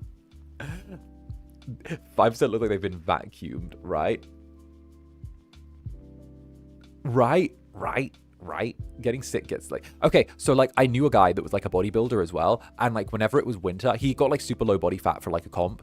And like he got super low body fat, but like as soon as it started to get near winter, like he had to wear like 4 layers because he was shivering, because there was barely any fat to like insulate him. So like he started getting like sick really easily, and he'd like shiver a bunch as well. Like he was like always shivering and always cold, and he was having to wear like 2 like sweaters. He was having to wear a sweater over a sweater to like stay warm because he was like crazy low on the body fat thing. I don't ever want to get that. Like, la. Anyway, boobs and schedule. Boobs and schedule. So for the week, we are doing 8 streams this week. That is right. 1, 2, 3, 4, 5, 6, 7, 8. 8 streams. Okay. So what do we have on the menu? Well, I'm gonna cough. Excuse me. So we have 8 streams this week. To start off with, we have a little bit of coffee date, which is happening today. We know how it goes, okay? We have a little bit of coffee date on the Tuesday. On the Wednesday, at our regular time, 10 p.m. JST, 8 a.m. EST, and of course 1 p.m. GMT, we have Zomboid. Then on Civs, that night we have Civ 6, which is great. Wednesday's like a treat day. Excuse me. Excuse me. Ooh. There we go. I breathed wrong. There we go. On Wednesday's a bit of a treat day. So Wednesday, we have Zomboid first of all, and then we have Civilization second, all right? So Civilization, it's a bit of a treat day. We're getting to play 2 of my favorite games back to back, which is going to be good. I'm kind of spoiling myself there. Spoiling myself is what I want, all right? That's a day where I'm just playing my favorite games, and we're continuing on our Civilization run as well, which is going to be a thing as well. Have I just been nether stared?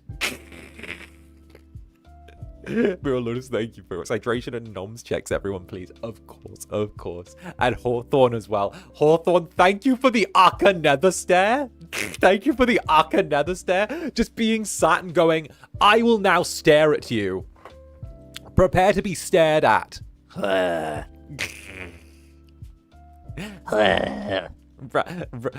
Random nether stare go. How dare you stare at me? How... Is it because the schedule image is your profile picture? Is that it? I'd like to say it was under the Netherriz tag. I'm allowed to use it. Okay?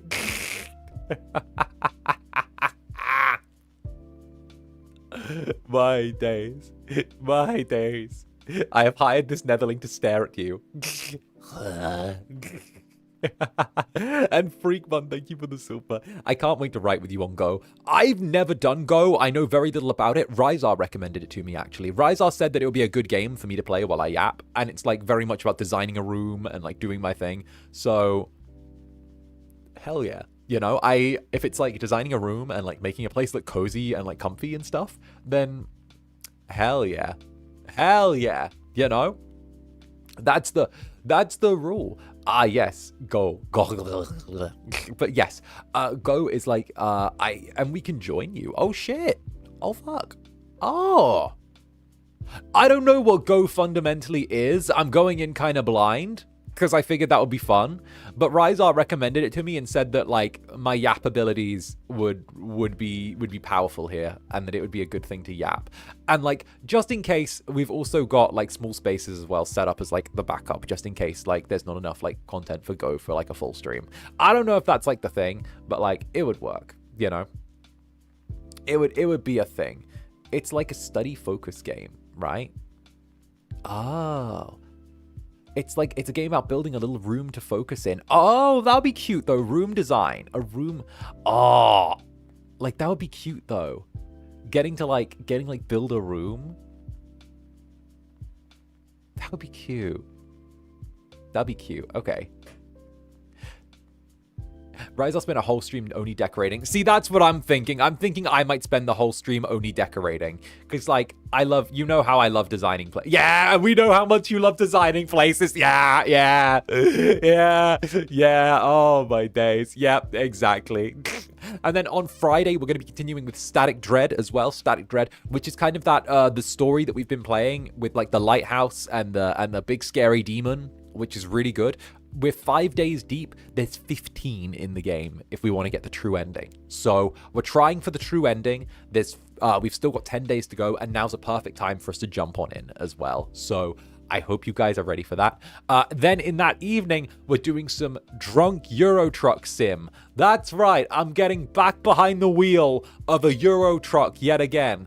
I've got 2 giant bottles of beer in my refrigerator. I have a big bottle of 𝓱𝓸𝓾𝓻, and it's how many milliliters? What's this one on my desk say? Like 600? We've got a 660 milliliter bottle of 𝓱𝓸𝓾𝓻, and we've got a 620 milliliter bottle of Corona in there. So I'm gonna be drinking and driving once again as we head throughout the European countryside. So we're gonna be doing good. I'm also gonna see if I can get like the Poland DLC for it, so we can drive around Poland, and I can be like, you know, Polska, Polska.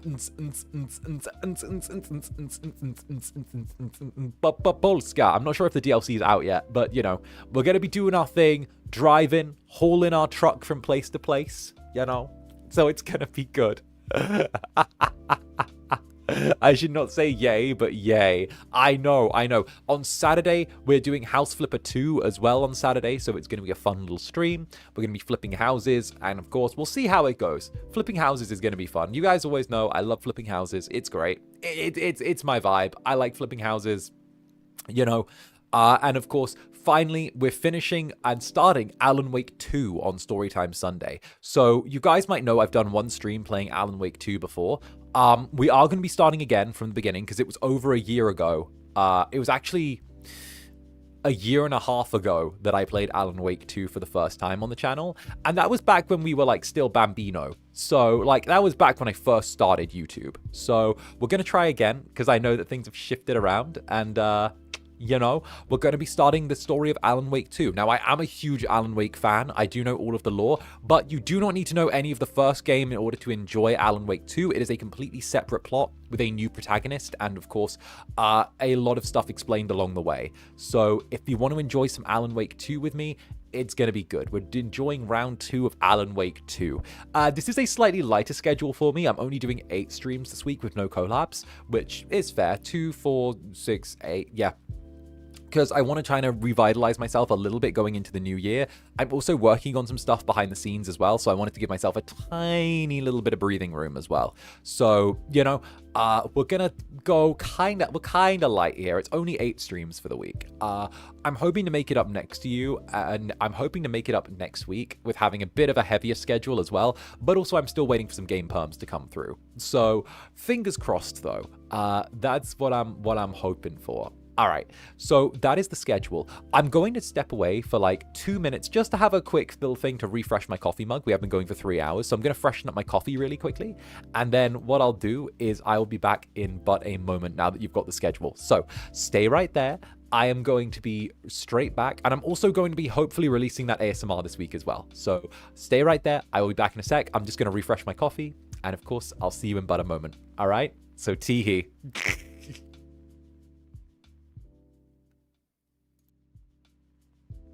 Behave while I'm gone, you little devils. Behave.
Netherlings, dice are not snacks. Stop trying to eat them, okay?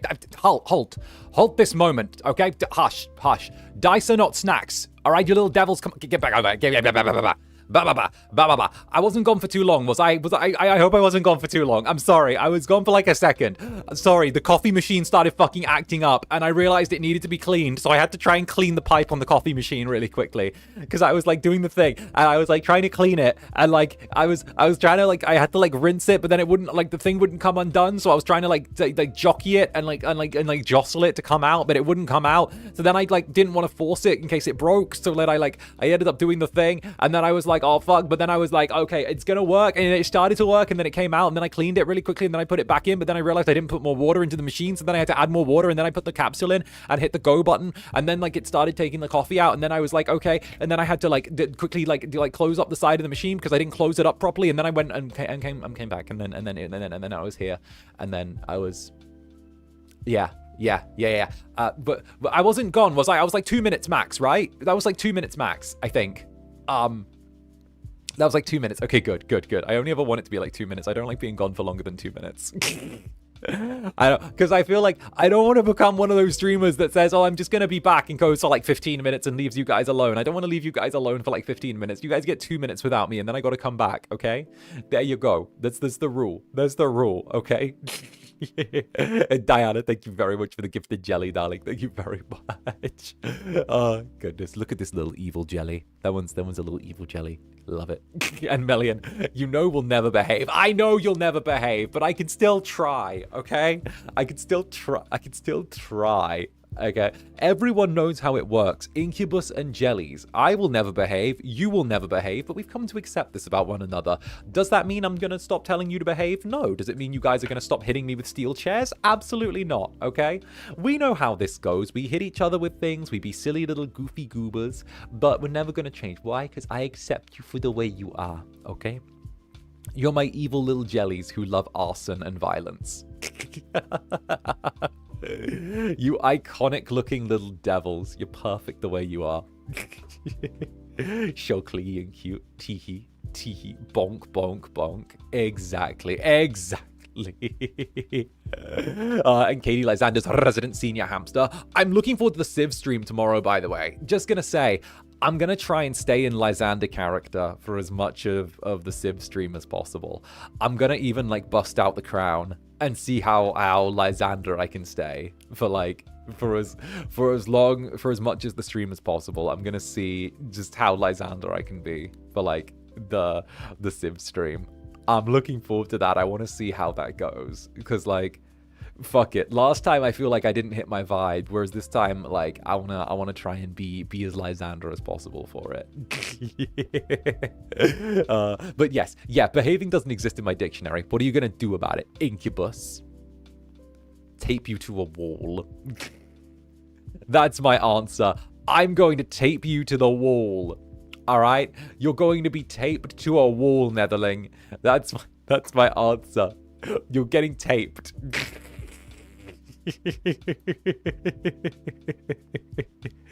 Oh, goodness gracious me, right? No, I hope you enjoy, right? I hope you enjoy being a cheeky little devil because I love it.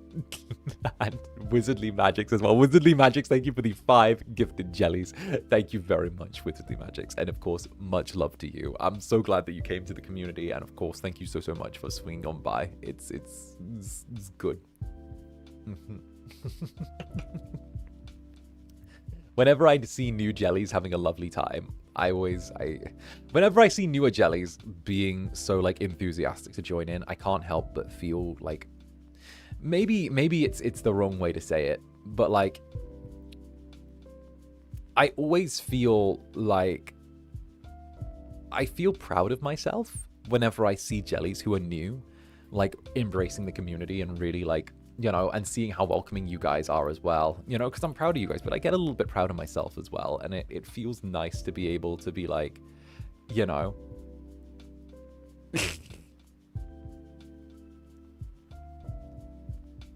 you know, it's that. That's rough, you know. It's oh god, like Fuck, you get what I mean. Like, I just feel like I've done something good. And that's good.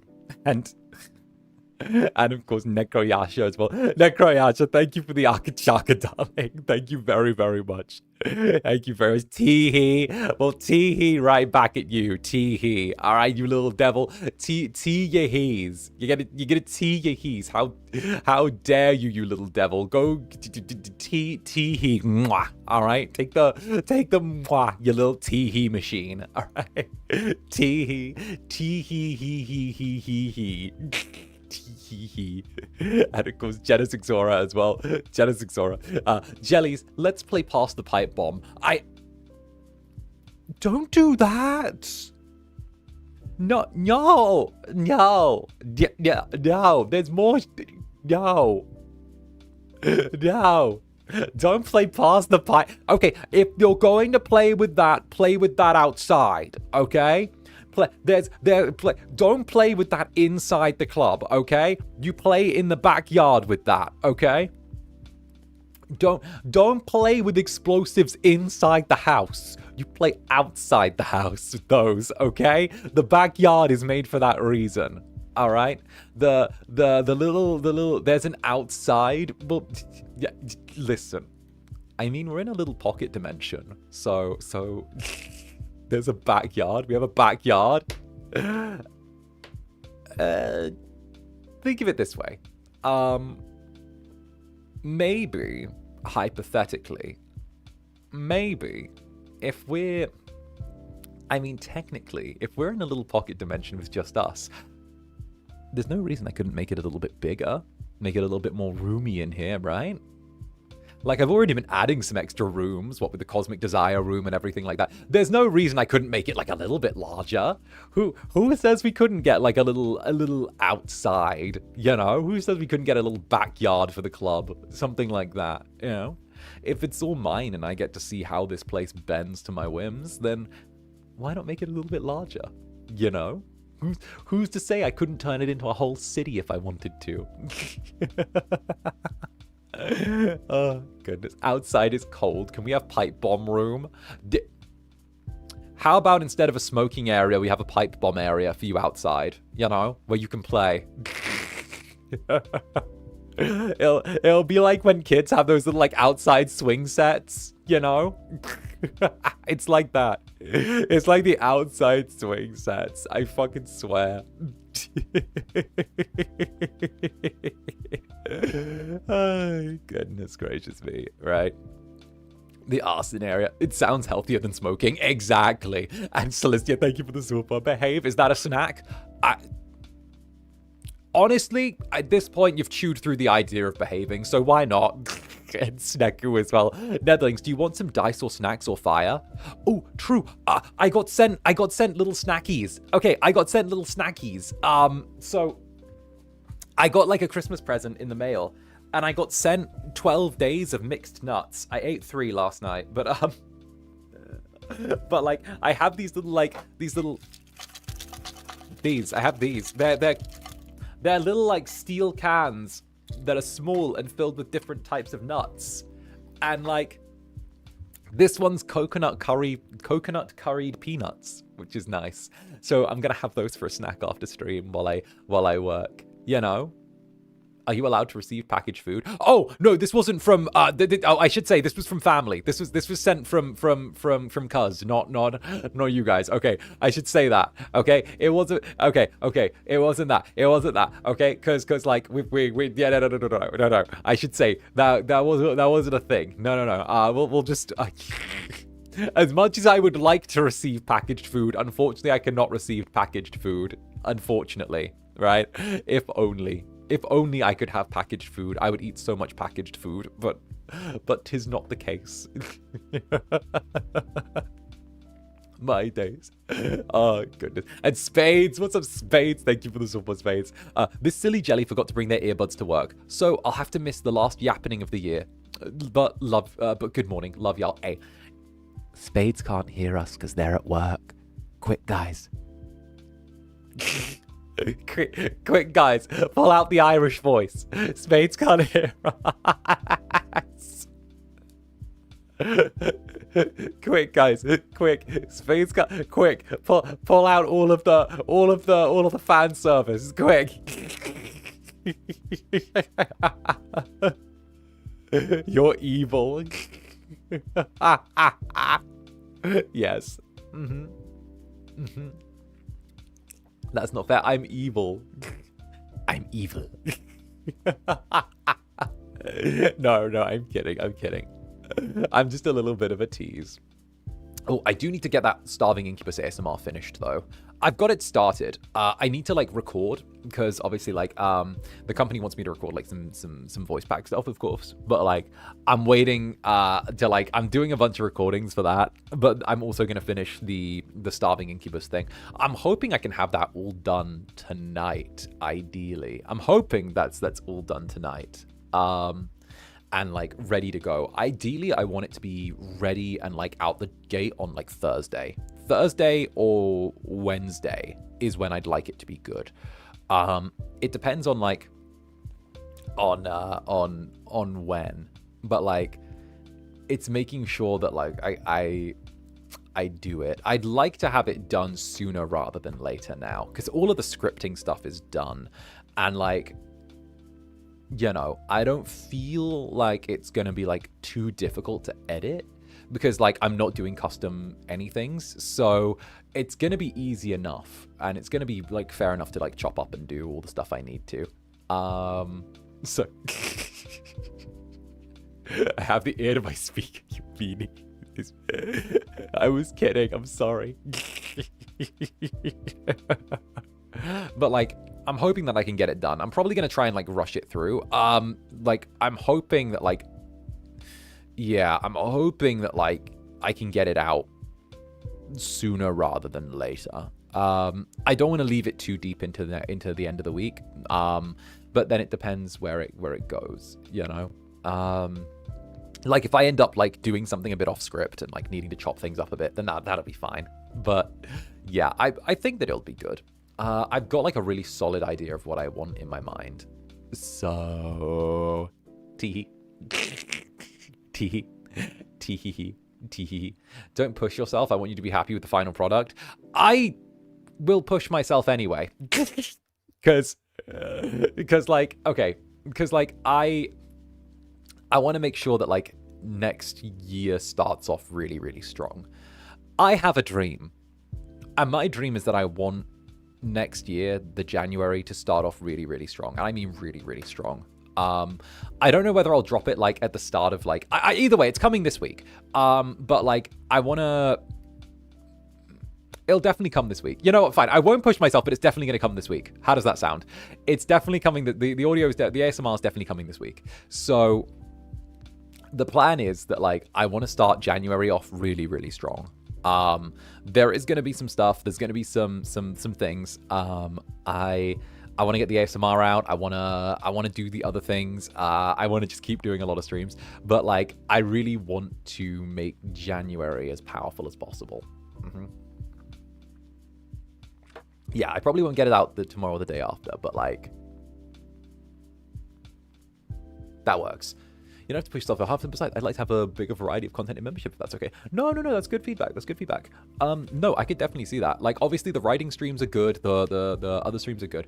I don't want to like fall into the watch along trap of like just like defaulting to everything being a watch along. I would like to do some type of watch along at some point. It's just figuring out exactly what I want to do there. Obviously, like the writing, the ASMR is all good. Doing the Fall Guys stuff is fine and good. I don't want to like lean 100% into ASMR. I don't want to lean 100% into like doing just community game nights. But I think maybe like another writing stream would be good. I'd like to do another writing stream, and probably like a writing stream, and then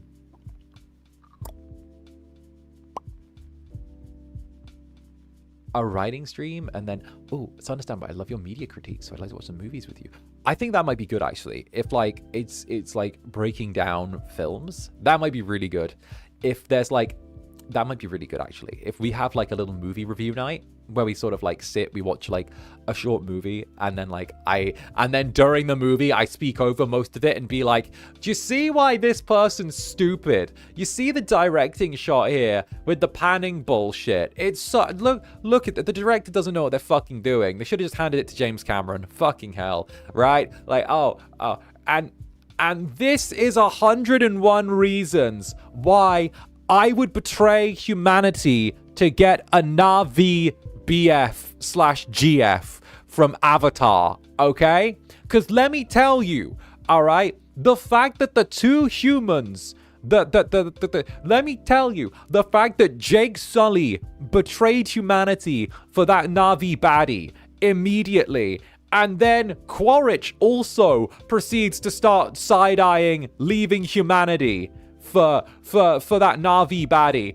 is understandable, okay? Let me tell you, 𝓂𝓸𝓾 managed to find mentally unstable, tall blue sadist GF from another species and proceeded to immediately go, you know what, mate? Like, dead ass. Like, all it took was him meeting one baddie. And all it took was him meeting one baddie, and suddenly he stood there in full-ass tribal war paint. No spoiler. That's not a spoiler. That's a meme. That's a meme. That's a meme. That's a meme. That's a meme. Don't worry. That's a meme, not a spoiler. I swear to God. I swear to God, it's a meme, not a spoiler.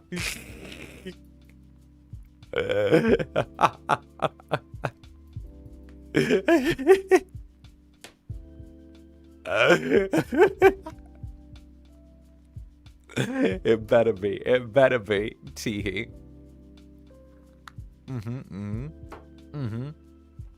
All right. But to be fair though, right? I'd want one of those little like tentacle braids as well. You know the tentacle braids that like mean that they can like that lets them like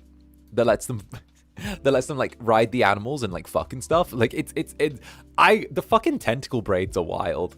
I love the tentacle braids. Tentacle braids are fantastic. I'd take them any day with the little, you know, with the tentacle braids are fucking wild. I'd take those any day, right? They're great. Like the USB port, right? It's such a cool concept. It is. I fuck with that, you know? You sure do love a tentacle. Indeed. Indeed, I do. But no, the connecting through like to 𝓂𝓸𝓾 and actually it being like a whole like USB system afterlife essentially is really cool. The idea that like a copy of your consciousness when you die is like able to be given to like the planet and stored within the fungi network of the planet is kind of fucking awesome. And like the fact that it's all one big living ecosystem is kind of awesome. And the fact that there is actually an afterlife and you get to go to it if your 𝓂𝓸𝓾's connected to like the planet when you die is kind of fucking awesome. You know, I vibe with that. You know, and you get to spend like forever guiding the next generations and like seeing everything. Like, I like it. I really like it. It's cool. It's cool.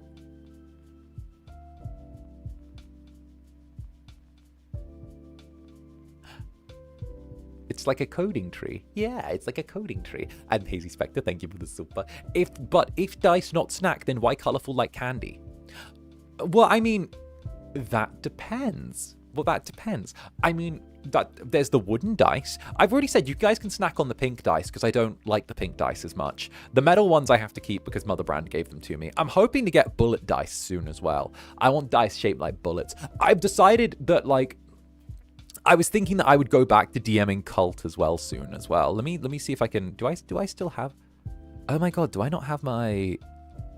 Wait, did I ever transfer my D&D files over to here? Did I? Oh my goodness, I never transferred my TTRPGs. No, did I not? No, really? Did I never transfer my TTRPGs? Oh my god, I've been so busy. I never transferred my TTRPGs to this. Really? Oh, wow.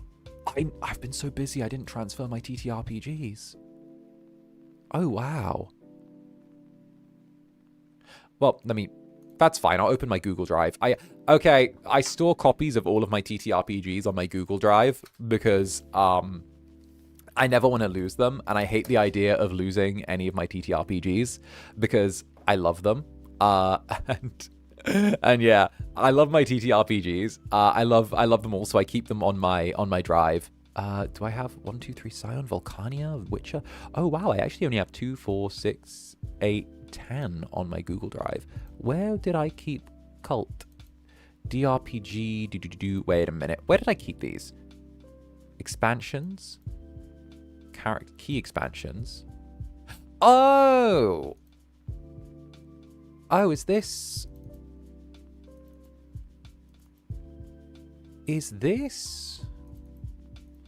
Oh, this was the guy. The what's his name? Oh, here it is. Oh, I need to wait. Did I? Oh my god, I didn't organize my files. I'm gonna have an aneurysm. Oh my, I'm actually gonna have a fucking aneurysm. I didn't organize my files. Oh, why are they all mixed together? They shouldn't be mixing together. Oh no, they don't need to. No. Don't mix together. Don't be together. I need you separate. Fuck. No. No. Go to here. Oh, that's gnarly. Oh no, I don't like it. I don't like it. Go. Oh no. Oh, make those go into the files. That's yeah. They're not organized. My files aren't organized. This hurts me physically, mentally, emotionally, spiritually, and all of the above. Oh wow. Okay. Yeah. No, we're fixing that. Yeah. No, we're fixing that. Oof.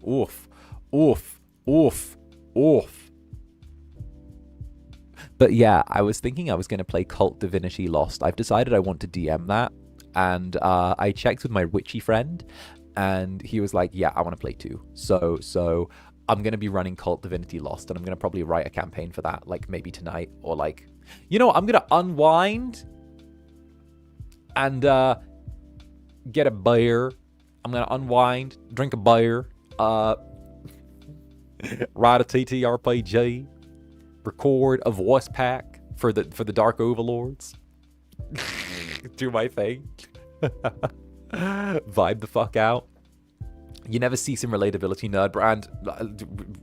Nerdbrand understands. Nerdbrand gets it. Nerdbrand very truly gets it. Nerdbrand just he feels you.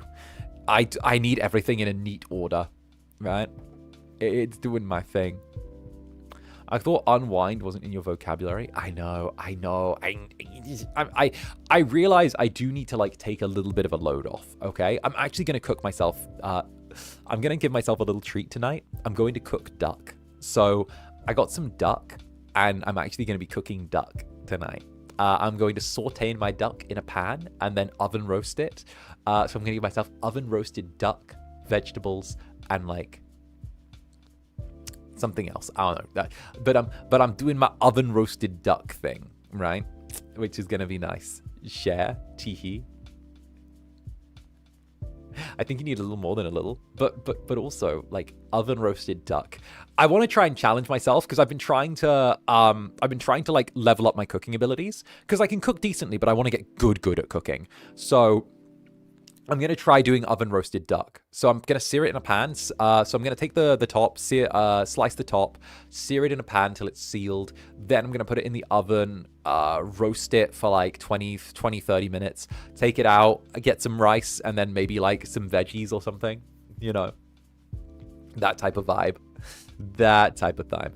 A card à l'orange. Oh, yeah, canard à l'orange. À l'orange. It reminds me of when Gordon Ramsay went to that little like place in the UK where they were serving duck à l'orange. And it turned out that it was actually just a dude frying duck in a pan. And he was like pouring, and it turns out he was pouring like OJ onto like the duck as it was frying in the pan. And he was like, this is duck à l'orange, right? It was like concentrated juice. It was like that. It was like he was pouring like that onto the thing. It was like, it's duck à l'orange, see? It was orange squash. Yes, it was. It was orange squash. It was the syrup for orange squash. Oh, goodness. And Necroyasha, nothing happened while you were gone. We were perfect little angels, completely uneventful. Yeah, standard Netherling behavior, right? No chaos ensues. And Celestia, thank you for the heart attack, I guess. For fuck's sake. Teehee. Teehee. I'm always here to give heart attacks. And nah, launches Bricky. He kisses your forehead. Mwah. A Netherling repeatedly hitting me in the head with Bricky. Going, he just is kissing you. See? He's kissing you. Mwah! Bang. Just keeps hitting me in the head with Bricky. Just going, see? It's a kiss. Bang. No, it's not. It's a brick. You know, the longer I go on, the more I realize the terrifying power inside my crystal was actually the Netherlings the whole time. You know, the longer I go on, it begins to dawn on me. The terrifying power was the Netherlings, right? Or maybe you guys are just how it's manifested. You know, the big scary army was just the Netherlings. The big scary thing, the power is the Netherlings. Like the little dimension bending bullshit and Netherlings. Because tell me you guys couldn't take over the world if you really wanted to. Like, convince me you couldn't take over the world if you really, really desired it. Like, if you actually, like, got it into your heads where it's like, okay, we're gonna break something now. Like, you know? Think about it, right? Like you broke the websites, you broke the things, you took the pages, you know, you do stuff, right? Like the amount of stuff you guys break accurately, it kind of makes sense to be like, you know what, we're actually the problem. Netherlings United could. It's true. It's true. You guys being scary little devils. But why would we? Does the world steal Incubus? Is the world hiding Incubus from us? See? I like the idea of like, okay, you know how like magpies are, like the bird magpies, how like they'll find items and they'll get obsessed with them. Like anything that's blue, a magpie can like become obsessed with, like a bottle cap or something like that. I like to think it's kind of like that same way around, where the Netherlings have been like, I've become like the little obsession thing, like their bottle cap, and they're like, huh, we keep this in the nest now. This is our shiny. The Incubus is our shiny. It's like, yes, this is what we're keeping. We're keeping this. I like, there's no reason, but they've just picked a random thing to be obsessed with forever. And it's like, in this Corvids, and this checks out. They've just picked a random object to be obsessed forever, but it's actually an Incubus. They're like, yeah, we possess this now. Magpies have hyperfixations, yes.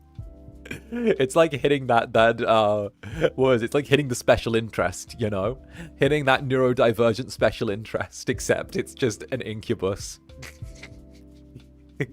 And Rui Mosaki, thank you for the 21 months, darling. Thank you for 21 whole months. Another year with our lovely Incubus. I want to thank you for just existing and making me try stuff I hadn't thought of. Making me meet wonderful peeps. I'm glad. And of course, I'm sure everyone is thankful for you being here. Like the squishy Netherling, the fact that you're just such a loving presence in our community. Like, thank you so much. And of course, huge love to you. Thank you. Just thank you. Just thank you.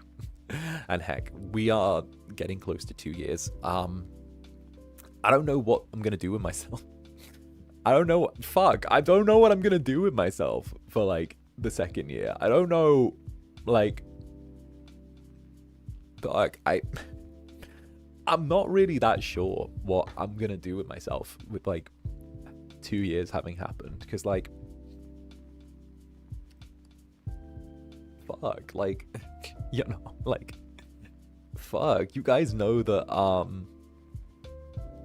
you guys know the ups and downs, and I didn't in the slightest think that we'd get to 2 years, you know? Like,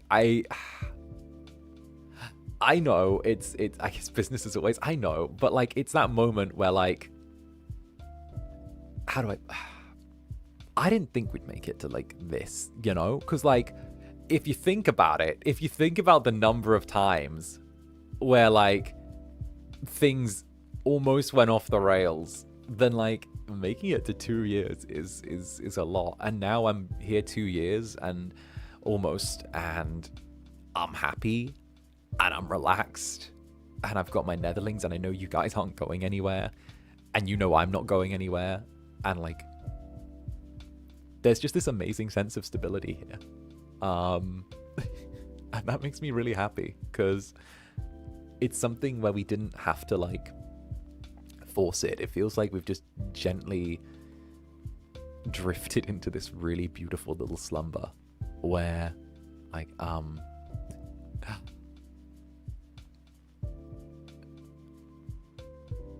we've brought comfort but never allowed it to slip into complacency. And we've created a cozy place but never allowed it to turn into something that's like a mire or like a stagnation thing, you know? And I think that like it makes all of the you guys don't know, but it genuinely makes all of the fighting so fucking worth it as well, you know? Like it genuinely does. I couldn't tell you about how much like there was to get to this point, but it genuinely like it feels like that moment where like you can breathe, you know? Like do you get what I mean? Like you get like it feels like it's getting to that point where like, you know, it's I don't want to say like my work is done because my work's nowhere near done, but it feels kind of like that point where like the kind of like, no, this is the vision, you guys, like please trust me, you know, and all of those is kind of done. And like obviously that's not aimed at you guys in the slightest, but like it feels like, you know, we've done it. We've proved that this is our place, and we've done it. We've built our little kingdom. We've built our walls high, and we're doing our thing, and we're shoving children down flights of steps, and we're being comfy, cozy, and chaotic, and like, you know, we're resilient little fucking beasts, and I'm so happy for it, you know, and like I couldn't be like more joyous. And the fact that it's 2 years as well, 2 years, right? 2 years of like fucking the game up, 2 years of turning around and being like, hey, surprise, surprise, you know, like, hey, guess what? Incubus is here. What? Follow the trends? Nah, fuck that. I'm not cringe. Well, oh, wait, do this kind of collab to get myself over? Nah, fuck that noise. I'm not cringe. Like, nah. Do this thing? Nah, Netherlings don't want that. Get that the fuck out of there. Nah, don't give a fuck. I'm being told to do this thing. No, not gonna happen. We ain't going that way. No. We don't do that. We don't fucking do that. No. I should do this thing. Well, nah, that's the easy route. I don't want to do the easy route. Fuck that noise. I'd rather do something that's just for me. You know. Hey, this thing. Nah. Netherlings come first. Shove that person down the stairs. You know. It's there. You know. It's like, hey, do the thing. You know. It's great. We're like, hey, get moving. Get there, right? We're gonna be doing years of making jokes about shoving children and putting them in factories. It's gonna be great. We're gonna keep making jokes about putting kids in factories. We're gonna keep making jokes about shoving old people downstairs. We're gonna keep making jokes about being chaotic. We're gonna keep going. We're gonna get it. We're gonna be even bigger and worse this time as well. We're gonna be so terrible. We're gonna be terrifying. We're gonna be so terrifying. It's gonna be great. We're gonna have even lewder outfits. We're gonna be wearing even less clothes. We're gonna be getting ourselves especially out there. We're gonna be doing the thing. All right. You're gonna be making our moves and doing the stuff, you know? It's gonna be good. It's gonna be great. Less clothes, how? Well, you see how much I'm wearing right now. You see how much I'm wearing. It's fine. It's cool. I can fix him now. I can make my Oshi worse. Well, that's the thing though, right? Would you believe that, like, would you believe that what people needed was an Oshi to stand on fucking business and, like, and shove things and be like, nah, I'm not doing that kind of thing. It's cringe. Like, would you believe, right? We need some, like, you know, would you believe you needed someone who to be a little psychotic? Would you believe everyone just needed to be a little more psychotic? And it all works out. Everything works if you're just a little bit more insane. If you're a little bit more, wired. If you're willing to shove people. If you're gonna be like, hey, the fuck you mean by that? hey, I know where you live.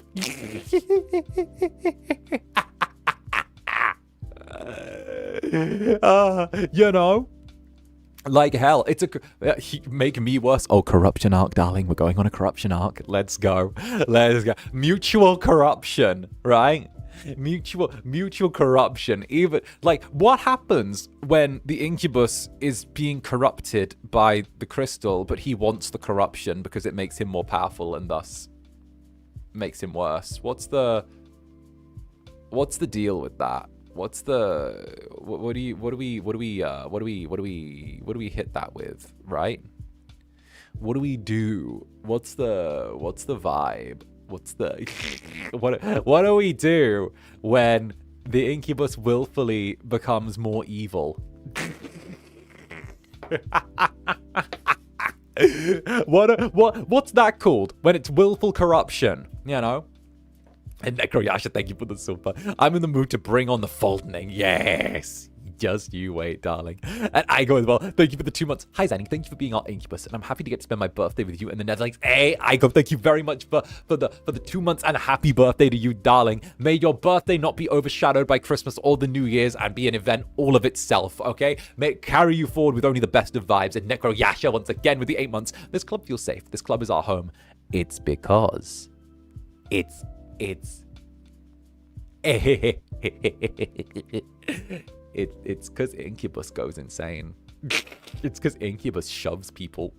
It's because as soon as Incubus sees any fuckery in his chat, he tells them to turn around and face the wall. As soon as the Incubus, as soon as Incubus sees fuckery in the club, the CCTV turns itself off. You know, it's that. It's like, hey, Netherlings, cover the cameras real quick. Hey, Netherlings. Hey, Netherlings. You didn't look away a hot minute. Look, hey, Netherlings. Don't look. Hey, Netherlings, get ready. Yeah, it's that.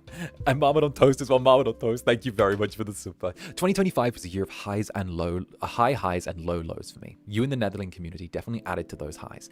Thank you for giving this random mid-30-something furry a place to call home. Hey, all good. Listen, anyone can come here and it be home, all right? Anyone who wants to take residence in Club Netherbrand can be here, you know? And of course, I'm glad that I was able to add to those high highs, and I'm hoping that maybe I took maybe I'm hoping that I laid some mattresses down so those low lows didn't hit quite as hard, you know?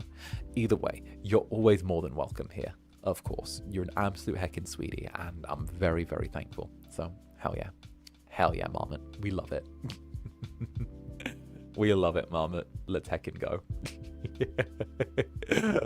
Also, let's go. Hell yeah. We love furries. Let's go. Fucking based. Let's hit them. Let's go.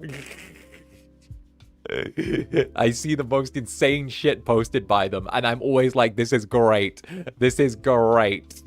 This is great. I've seen some insane shit posted by them lately, and I fucking love it. It's wonderful. I love the insanity that comes with, all right? I don't know why, but I have a soft spot for that corner of the internet, which is just like insane coding furries using, like, this is a weird soft spot I have, which is like insane furries using supplies from their jobs or like a ridiculous amount of creativity to like do things that they probably shouldn't and might get in trouble for, but are just being creative with it and are like maybe borrowing stuff from their jobs without permission. Like the one that stole like all of the fucking like programming shit and like the fucking CRT lights and stuff and the RGB lights from their job to create like a neon fucking suit. And they're like, oh yeah, I borrowed these from work. And I'm like, yeah, sure, go for it, buddy. Go for it. Go for it. Go for it. I appreciate you. Go steal more stuff for your suit. Go for it. Like, oh yeah, I created a web portal with the thing. And I'm like, yep, fuck it. I stan it. Borrow more stuff from work. You know, they're like, oh yeah, I work in STEM. No one tell them what I do. And I'm like, fucking based. I've seen those. Yeah, I fucking love those. I don't know why, but like there, right? Wait, I was in the craft store the other day, and the person in front of me was checking out the faux fur, and Minky and I were like, I know what you are. Bruh. But what about the carpet sample fursuit, though? Have you guys seen the carpet sample fursuit? Have you guys... Wait, have y'all seen the carpet sample fursuit? Carpet sample fur... Wait a minute. I feel like I'm going to traumatize you guys. Here we go. The carpet sample fursuit. So, like, the carpet sample fursuit is, like, someone who created a fursuit out of carpet samples. So, he made a whole fursuit out of carpet samples. Just carpet samples. Apparently, it, like, reeked like death. But essentially, someone got like a bunch of carpet samples and made them into a fursuit, and like the dude piloting it was a fucking weirdo. But the image has kind of become cursed iconic, and yeah, let me see. It's so scary. Yeah, it is a weirdly scary image, right? So I'm gonna give you the heads up. This is a weirdly scary image. So like I'm gonna show it on screen. But like the guy is really weird who like pilots it, but he made his fursuit entirely out of carpet sample. This is really cursed. You're about to see a really cursed image, so I'm giving you a chance to cover your eyes now, okay? Cover your eyes if you cover your eyes if this is not your thing. Okay, here's the image. Okay, so like look away. I'll tell you when it's gone. All right, here. So this is the carpet sample fursuit. This is the carpet sample fursuit, and it's a fursuit made out of carpet samples. And yeah, I see. Oh god, yeah. I told you to look away if you're sensitive to this. I told you. I gave a warning. Right. It looks like Fugler? I thought you were saying Funga then, like Fear and Hunger. Like it looks like something from Fear and Hunger, and I was like, yeah, I get it. Wait. Yeah, this does look like something from Fear and Hunger. So yeah, that okay, it's gone now. You can look again. It's gone now. It's gone. But yeah, that was the carpet sample fursuit that like reeked like death. And and yeah. Yeah, that's that. That's some deep lore there, fellas.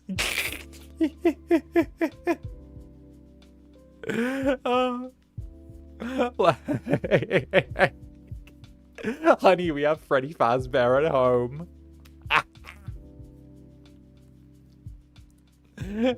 Right? Hi, creature from Indigo Park. I can imagine it for that game. Right, it looks like it belongs in Fear and Hunger.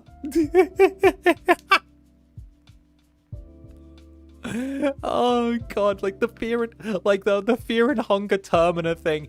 Today is the ritual of Termina. It begins. The ritual of Termina begins. Okay, for any Fear and Hunger players here, right? I might be...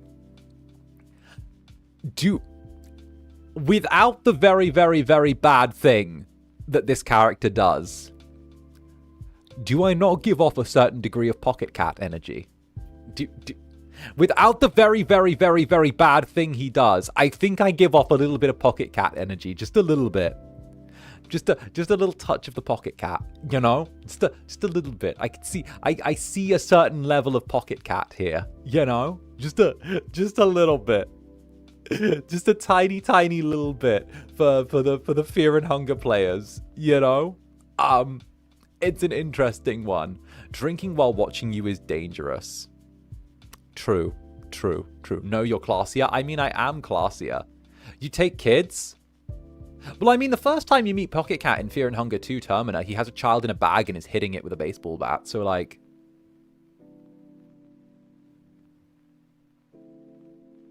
You know?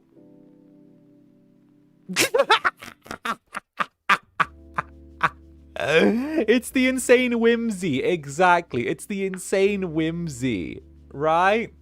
Right. You see? It's the insane whimsy. Daddy. I'm kidding, of course. You guys know. I feel like we could get along. I know. That's why I said the very, very, very, very bad thing from the first game. They did rein it back for the second game, though. He's just a child snatcher. But yes, we're whimsy. He says. The game being from Finland checks out. Yeah, apparently, like Miro, the guy that does Fear and Hunger. Apparently Miro said that he's going to be updating the game before the new year, or like around the new year. So we're getting like a Fear and Hunger 2 like big update around the new year, which is kind of crazy because like I thought that he was done with the game, but apparently he's like talking about adding like huge mega patches and shit like that. And I'm like, that's insane. Like, that's fucking insane. Like, the last major patch was 2 years ago. And, like, now he's like, oh. Bruh. That's fucking wild. I love that. Zanny and Pocket Cat is a terrifying combo. Right? Could you imagine him being like, hee-hoo, do you want to make a deal? And then me coming like, why, yes, I think a deal would be most wonderful. Care to make a deal with us, darling? Zanny and Pocket Cat would be terrible.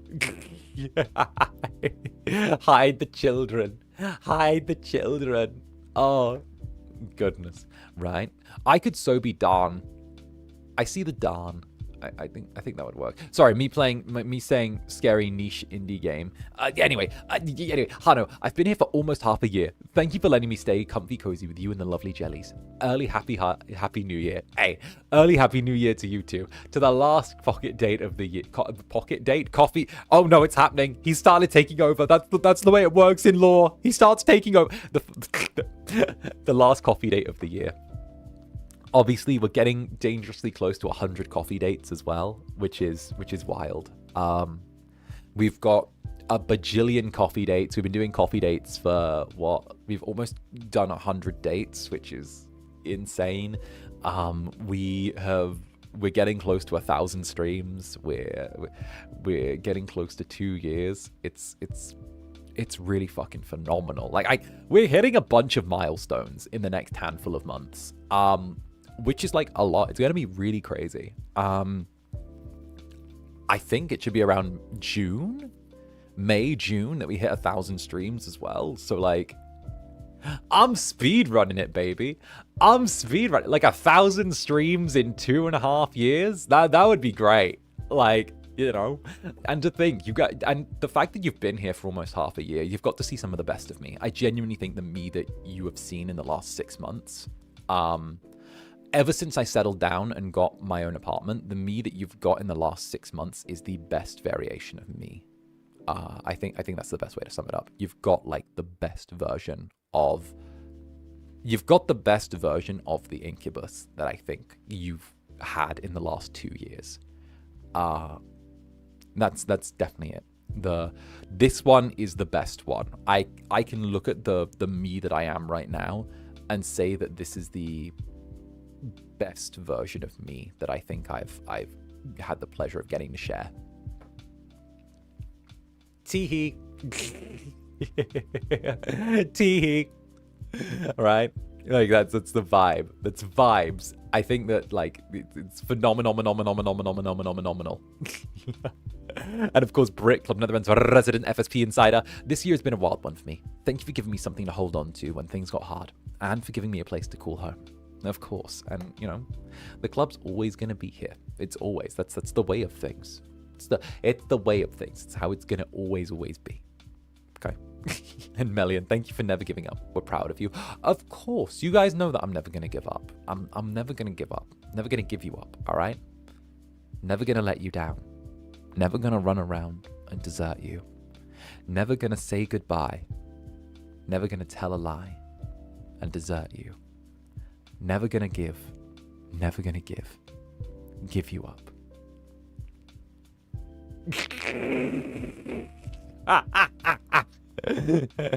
Oh, we're no strangers to love. You know the rules, and so do I. Da, da, da, da, da, da, dreaming of. I wouldn't take it from any other guy. Girl, I gotta tell you how I'm feeling.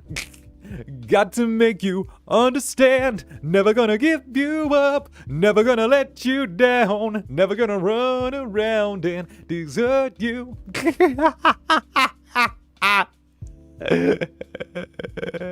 Oh goodness. Finally a Zaddy karaoke. Bruh, watch me do an actual fucking karaoke and I just do fucking Rick Astley Never Gonna Give You Up as the opening song and then immediately end stream. Watch me do that. Oh, wait a minute. I do a karaoke, it's just that one song, right? Wait, even better, right? I make that the first song, and then I do the first song, and then immediately be like, okay, done. And then April Fools for real? No, okay. How's this? I do a karaoke. The first song is Never Gonna Give You Up by Rick Astley. I finish the first song. Be like, okay, guys, okay. All right, serious now. Okay, let's get into the real karaoke. I do Never Gonna Give You Up by Rick Astley again. Then I'm like, okay, fine. Next one. Never Gonna Give You Up. And then I do Rick Astley again for like a third time. I do the song like 3 times back to back. That is it. All right, time for the real karaoke. All right. And I do it again a 4th time. And then I say, well, that's all we've got time for. And then I end stream.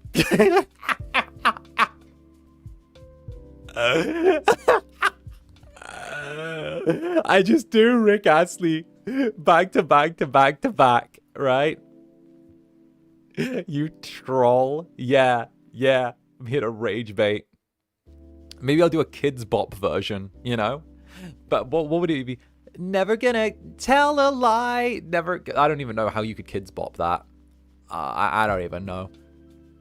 The fucking Kids Bop. The building with no fire extinguishers. And Connie, thank you for the super. I come back from working out and get rickrolled. Okay. Teehee. Enjoy.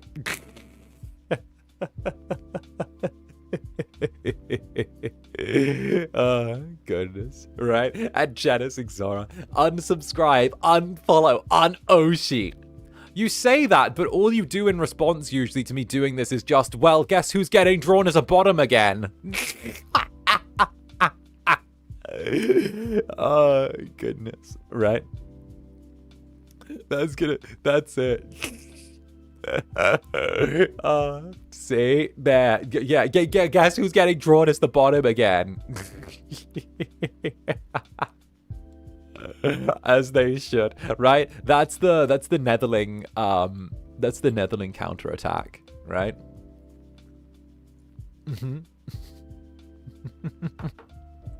You deserve it. Honestly, all right. Not even gonna lie though, okay? Not even gonna lie. This is gonna sound a little out of pocket, right? but fuck it. I'm gonna say it because it's a little out of pocket, right? I know some streamers like, no, don't draw me as bottom. I've never found it like a thing. I actually find it kind of fucking funny because it's kind of like bringing equilibrium to it. Because the amount of times that anyone would do ship art and it was always Zanny top. It was like always that for like the first year. It was always like, yeah, it's Incubus. And I'm like, teehee. So as far as I'm concerned, you're bringing balance to the force. I have no issue. Like, I'm like, you know what? It gives variety. Because I've seen how many Netherlings were like being like, what the fuck? Pleek. Pleek. See, pleek. You're bringing, as far as I'm concerned, you're bringing balance to the force. You know? I don't care. Be creative. Bring balance to the force or don't. It's up to you. I'm just like, you know, doing my thing. Pregnant Zanny, Teehee, and Brit. I did not get finished with a 2-hour-long meeting just to get rickrolled. I never should have come back to stream. No, darling, stay. Don't worry. Don't worry. I won't rickroll you again. I promise. I promise. Okay? I'm never going to tell a lie. I promise. You got that top energy? It's just because I think it's just confidence. I think people associate like confidence with like that. I think confidence and competence kind of just like weigh people to be like, oh, this one's the one. And I'm like, I'm feral. Maybe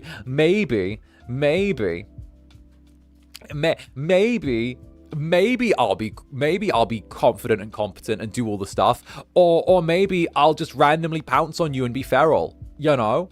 Who says I can't be a feral bottom? Let me live. Let me live my fullest Incubus whims of whatever I feel like on any given second, which changes depending on my mood. I don't know what I want in the next 4 seconds. I have no idea. I have no idea what's happening from 1 second to the next. So, like, you know, we need to just not have expectations for me and just be like, oh, Zander doesn't know what he's doing from 1 second to the next. It's however I feel, you know? It's the energy. Could you imagine? Like, it's like when I get asked sometimes, hey, what's your plan for this stream? And I go, oh, fucking vibes. Oh, like, fun vibes. Like, it was like, oh, what's the plan for this thing? Oh, like vibes, like energy. I see how I feel and then I run with it. I don't like having plans. Plans are restrictive. Plans keep you there. I like frameworks, but not like, oh, and then I do this until this and then I do it. Nah.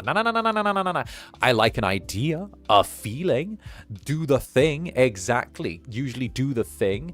Don't let them know your next move though. I'm just doing my thing. All right. You know, it's you know, listen, I don't study the game studies me, right? I don't study the game studies me, brackets, the game studies me because it wants to know what's wrong with me. When I die, I want my brain to be given to fucking science so they can see exactly what's wrong with me. I want the Netherlings to research why I'm like this after I die. So you guys can have answers and hopefully build a new me, right? Maybe you can, like, subject a creature to the correct conditioning to make them into me, you know? I would love to know what's wrong with you. Me too. It's pretty great. He makes his plans like Civ 6. I swing aggressively between my plan is improvise and having like a grand strategy that I'm trying to do at the same time. I don't know where the middle ground is. There is no like midterm planning. There's only ever I have a grand overarching strategy which I am doing things towards and it's going to work because it's like a fucking Sherlock Holmes level of bullshit. And then there's just, well, I've been distracted by a bird in my window now, so I'm going to chase it. Like, there is no, like, it's tactical Incubus, but nothing I do in the moment makes any fucking sense, you know? It's that. Like, it works. I can do it. I'm a scienceling myself. Okay, your job is to take my brain once I die and figure out what's wrong with me. And maybe, if it's possible, clone me, right? Clone me. Create a new me for the Netherlings, right? But, like, you know, do the thing. I think that if you clone me, that will give us a good answer You know, we need to be like we need to create multiple Zanders. All right. Oh god, a clone. Exactly, a Zander clone. Let's go. And Genesis Xora, well, unfortunately, you're my favorite, so I'm subjecting you to getting passed around like the bicycle you are. Teehee. Perfect. That's the dream. That works for me. Fair enough. Right. Good. Good. Also, happy to be your favorite. Yeah, no, got no problem with that. No problem with that at all. Go for it. All right. I don't know what I'm going to do 1 second to the next, so it might as well work that way. An artistic being, good to see you again, artistic being. Hey, thank you so much for giving me confidence in my art again. Thanks to you, I've been brave to take many steps this year, starting my art business and commissions. Hey, you deserve everything in 2026. Get loved. Hey, thank you, darling. And I'm glad that you feel confident enough to take commissions. It took me so long before, like, when I was doing like voice actor stuff, it took me so long before I felt confident enough to get commissioned for stuff or like any of that.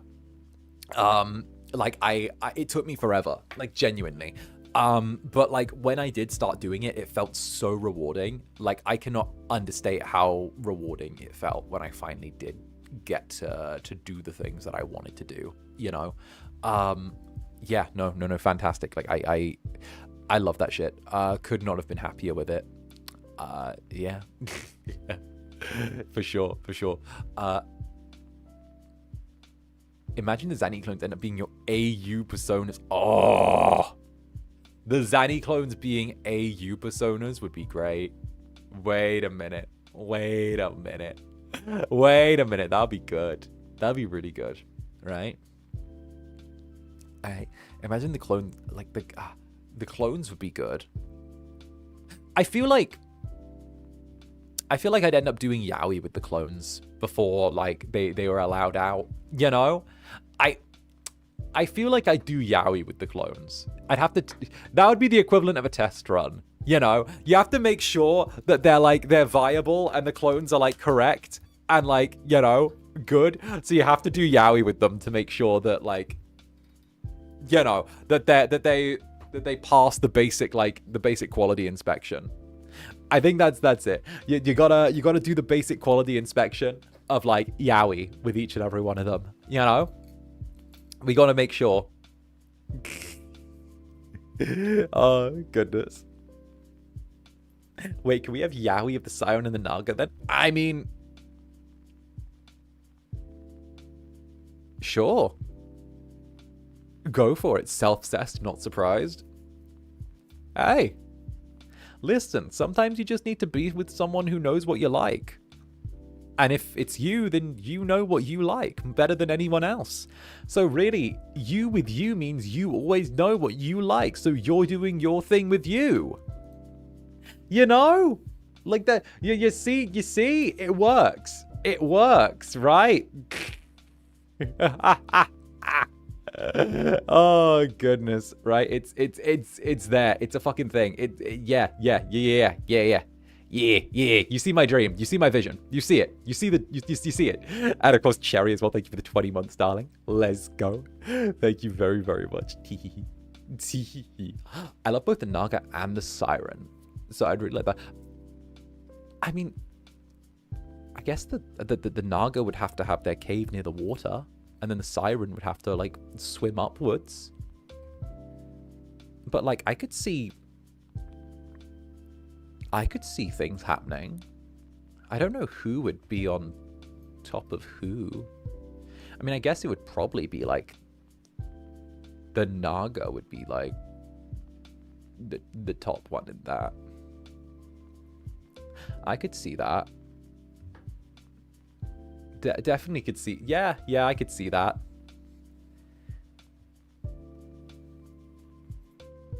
I could see that because like the tail could like, yeah. All right, yeah. Anyway, Melian, thank you for the super. Yeah, I'm gonna try and find the door after that one. Brackets. Okay, maybe not. I'm too attached now, but you deserve the chocolate, Incubus. I always do. I always do. Right? Like, you know. Like, it always happens. Like, listen, I think that needing the chancla is a sign of a good strimmer. Good strimmer needs the chancla. Good strimmer needs to be able to turn around and make trouble, okay? I need to be controversial, everyone, okay? Being controversial strimmer is profitable, okay? And when I finally go too far, we can ascend to kick and rumble. I couldn't even finish that one. I couldn't even finish that one. No. I couldn't. We could finally go to. We could.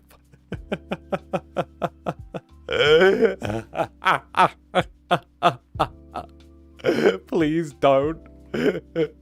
What do you mean? We're not going. We're gonna skip Twitch entirely and go straight to being on there. Oh, goodness gracious me.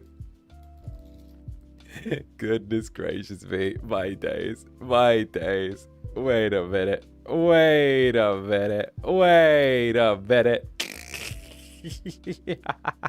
And Philly, thank you for the super.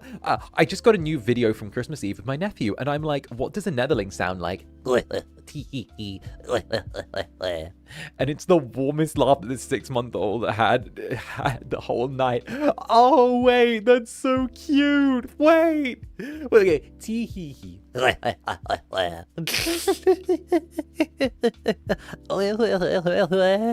so cute. Wait. That's adorable. My goodness. Wait, that's so cute. Oh my goodness gracious me.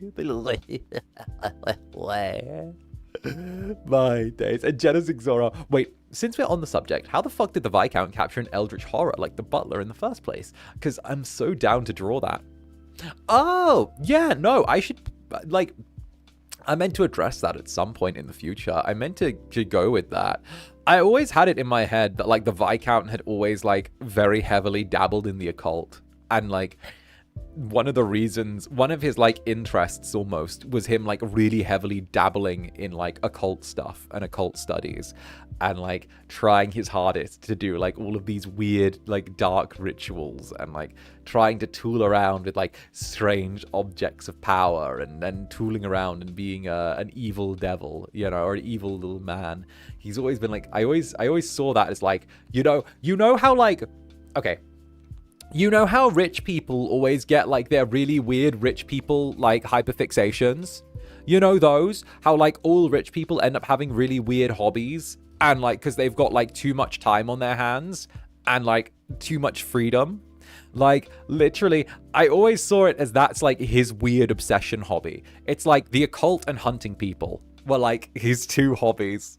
It's literally just, I like the occult and I like hunting things, you know? And I feel like those blend together weirdly nicely, you know?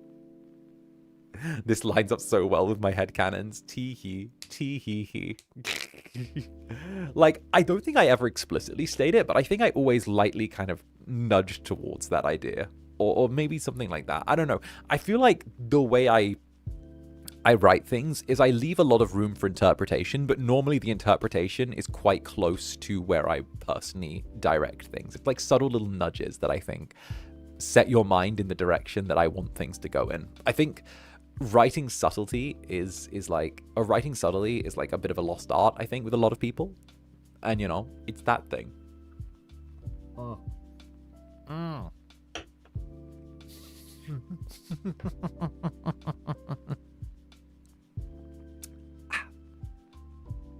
Rich old white man hobbies, right? Okay, but like rich old white dude hobbies are like, why, yes, I do in fact travel to Africa and hunt animals over there.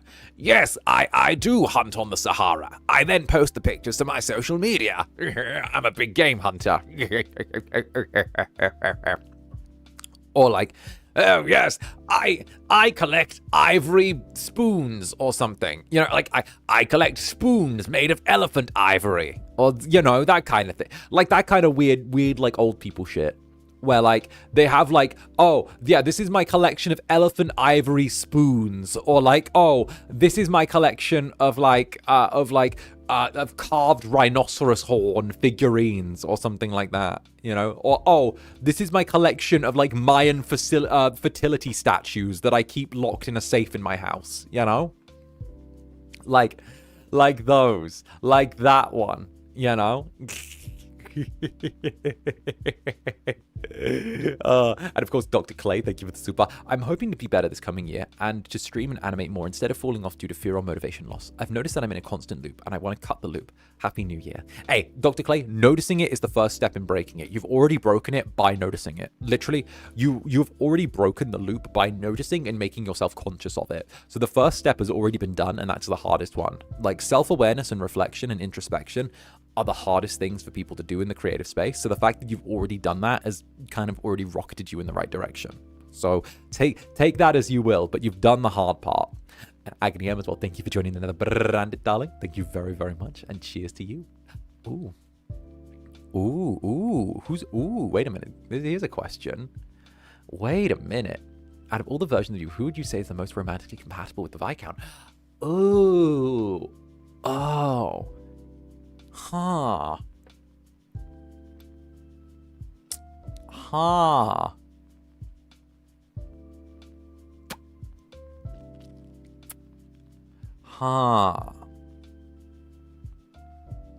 I'm gonna have one from slightly out of left field here. I'm gonna have one. This is gonna be a slightly out of left field answer, because I don't think you're gonna expect this one. Since you've asked, I don't think you'll expect this one. I would say the Siren, weirdly. I think the Siren would weirdly line up. Like, if I was doing, including yourself, Baby Zanny and Future Zanny, yeah, I think the Siren would weirdly line up. Because they both have that similar way of seeing people, where the Viscount would see people as toys, and then the Siren would sees people as goods to be processed, or like cattle.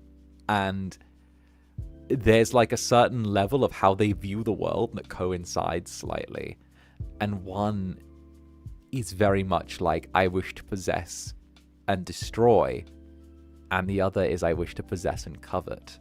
And like, they line up in a lot of very like weird ways. It's how they express they're both like inherently a little sadistic, but it's how they express themselves that's different, you know? The way they express themselves is the different part, but the actual like emotions that go in, they're different emotions, but like they come from the same state of being, and they still come from the same part of the emotional spectrum. That would be the way I'd say it, you know? Because it's still the idea where they both hunt, they both see people as like cattle or prey, and, you know, there's a certain disregard for human life that's shared between the two of them, which I think would be like, you know, bad x evil, I would say. That's the way I'm gonna line it up for you, if you were interested in that. That's my out of left field answer, but you know what? Do what you do with it. And of course, Moonlit Ruin, thank you for the 3 months. My one goal for 2026 is to leave the toxic house I'm in and find a sturdy job. Thank you for always inspiring me and pushing me forward. Oh, well, hell yeah. And honestly, like the economy is a kind of thing right now. You will find a job. It might not necessarily be a career, but don't aim for a career. Aim for a job. That's the thing that I'm going to advise. A lot of places try and encourage you to see where they're at as like a career forever and ever.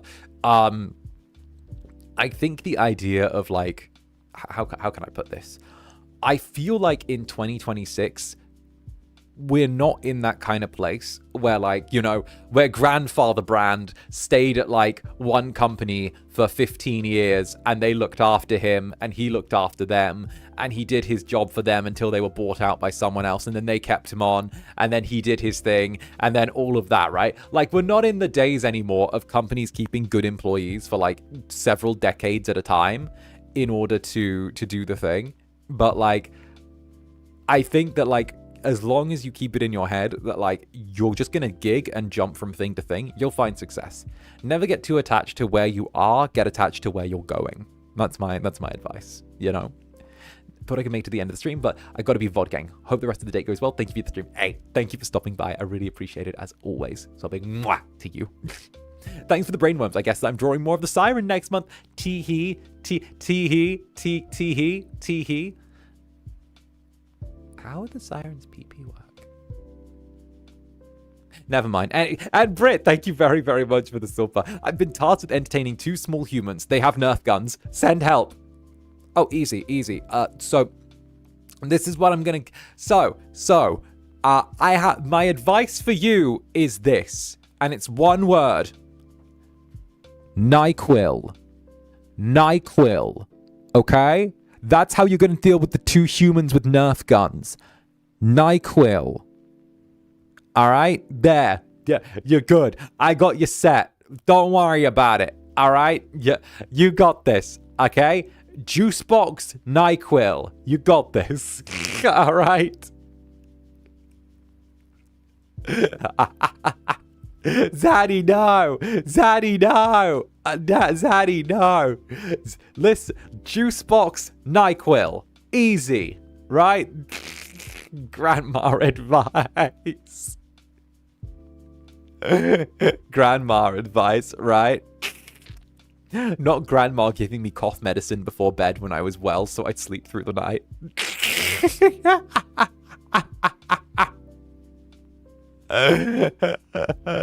True story.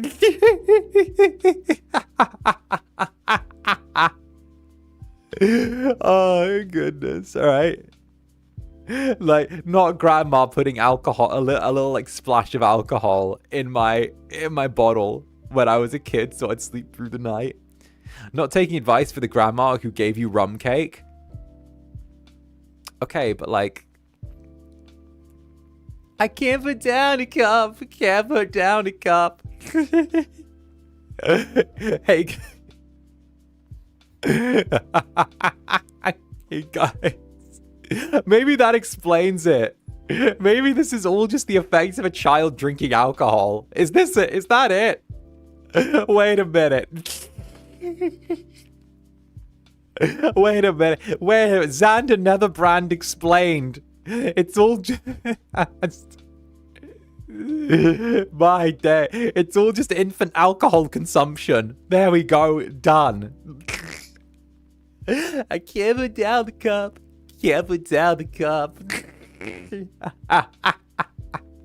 Oh, goodness gracious. I mean, I wouldn't be surprised. I mean, what can I say? Infantile alcoholism. Right. Well, it was like the daycare in the US where they were giving the kids sleepy stickers. If you remember those, like it was like a thing. It went viral for a while. Where there was the daycare that was like giving the kids like the little stickers and were just sending them to sleep for like 4 hours at a time with like the sleepy stickers that were like just making them go to sleep. Like, because they had these sleep promoting stickers, right? That had like the chemicals in them and shit. And they were like giving them to the kids and sticking the sleepy stickers on the kids. And then they were going like, okay, nap time.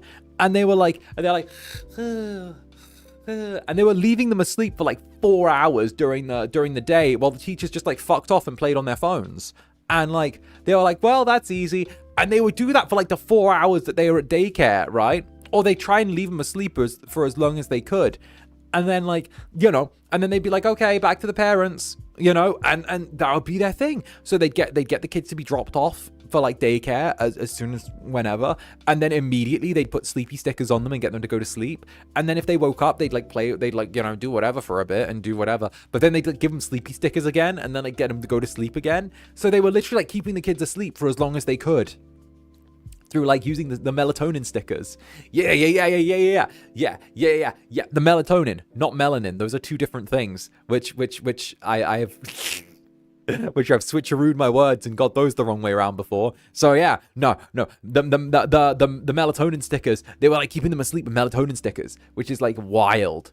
I've never heard of this. Yeah, it was like a thing that happened. I think it was like last year. And it was like, bruh. But like on one hand, right? Yeah, I can understand putting a kid to sleep if you don't want to deal with them for a while, right? But you're a daycare. You're low-key, that's kind of your job. Your job's to deal with the kids that I don't want to deal with, all right? You know? Like, that's the way it goes, all right? I am shocked. Exactly, right? I saw those on the TL today. Right! Like, wild Dio to my crazy Dio. Insane Dio, right? Wild Dio. Aren't they placebos, though? No. They've got, like, actual chemicals in. They've got, like, they have, like, sleep-promoting stickers and stuff. Because they've got, like, they're like patches. So they're stickers, but you know how, like, nicotine patches work, where you put them on the skin and your skin absorbs, like, the chemicals from them? It's like that. They stick them on the kids, and, like, they have, like, melatonin in. And they, like, try and send them to sleep that way. So they're like melatonin gummies, except, like, they're little patches. And they get them to sleep. What? Yeah. Yeah. They're the little sleep-promoting stickers.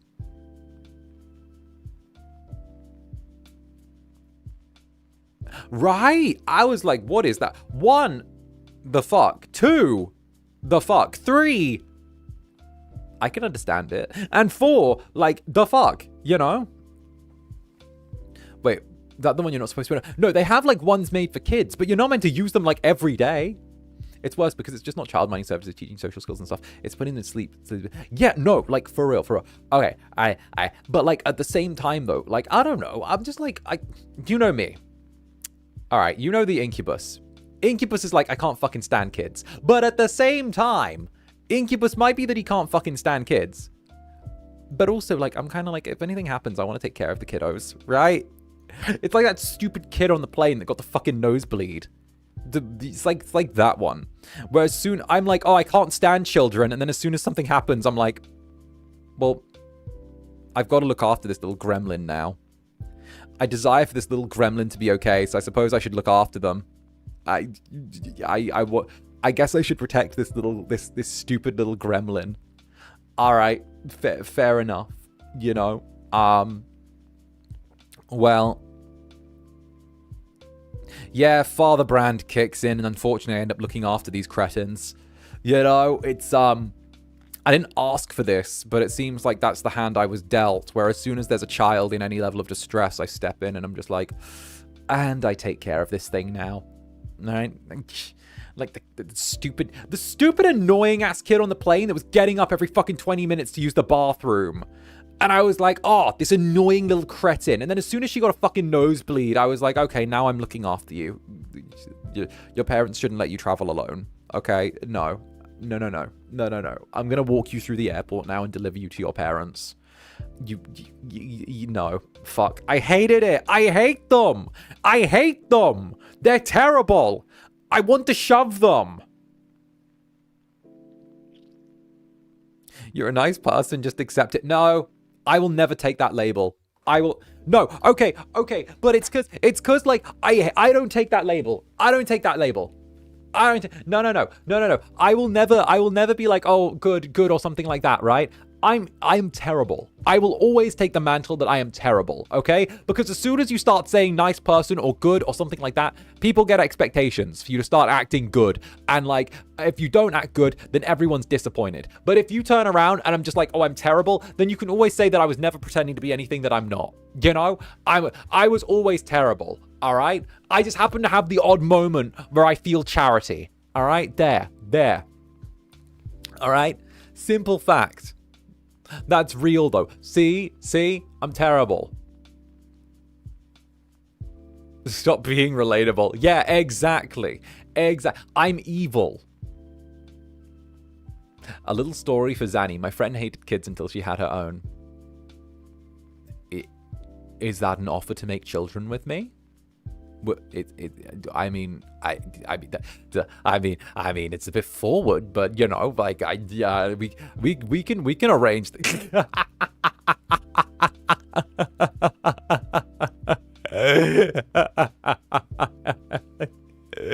Oh goodness! Ha! Oh goodness! Insane sentence, right? Oh my goodness, I jest. But no, I've always said I might like kids someday in some form or something, you know. I might like them one day, whether they're mine or whether they're like adopted or like something, you know. I would like some creatures to train to carry on my bloodline, or at least carry on my name, and then with a little bit of luck, if they do carry on, you know, all of the stuff that I desire, then, you know, that's the plan. That's the plan. They must continue the dynasty line. There we go. They must continue the dynastic lineage. I would like to have children that then I could train them to carry on the dynastic lineage, and thus my children will turn out perfect. How to train your child? Well, yes. If you have a daughter, you have to teach her how to use a knife. Okay, that's obvious. All right. Like, okay, daughter, you teach her how to use a knife, okay? She needs to be able to kill a man before she hits double digits, all right? And I don't mean just someone her age, all right? I need her able to kill a full-grown man before she's 10 years old, all right? 9, I need her to know how to use a switchblade, a butterfly knife, okay? She needs to be ready to kill a man before she's 10. All right, that's basic. That's basic. All right, most basic of basics. Needs to know how to track. Needs to know how to read a map. Needs to know how to navigate through the forest. High stamina. Okay, good strength. All right, all of that stuff needs to be ready. All right, and at the same time needs to be able to behave demure so no one expects it. All right, the kid needs to be able to be demure so that no one expects it, and then suddenly, as soon as someone tries anything, she's able to whip out a knife and cut them. Okay, that's the plan, right? Train the kid from early on. Okay, get them going. All the martial arts and all that bullshit. Okay, good to go. All right. On one hand, you train poison etiquette. On the other, you train them how to gouge out a guy's eyes. All right, that's the way it goes. Okay, son. Okay, he's obviously going to be a barbarian by default, okay? He comes from me. Obviously, if it's of my lineage, then he's going to be a barbarian very, very long, you know? Like, very, very quickly. Clearly going to be a savage. Just some sort of savage creature. Some sort of barbaric savage. Clearly. All I can do is try my best to direct his violence towards that, you know. it's literally, you know, that one. I'm just gonna say too much violence to contain. Probably just gonna have to be, gonna just try and direct him, you know. Character stats is crazy. The absolute lack of planning with a son. He's a barbarian. He'll turn out all right. He'll turn out all right, you know. That's it. No barbarian daughter then. Listen, okay? I believe in anything.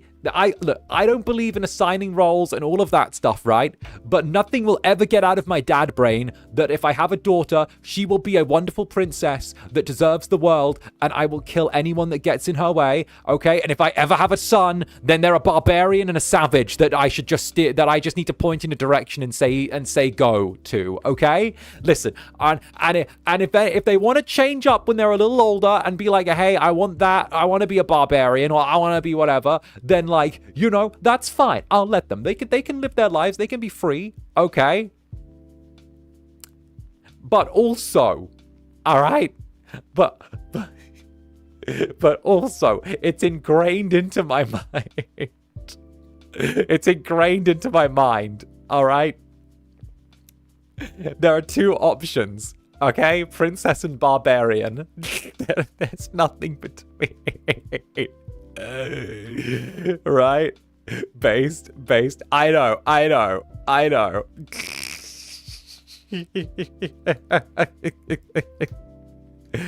What I'm hearing is that he thinks of Netherlings as sons and not daughters. No. I don't even know what the fuck to describe you guys as. But they're like my kids, but they're like...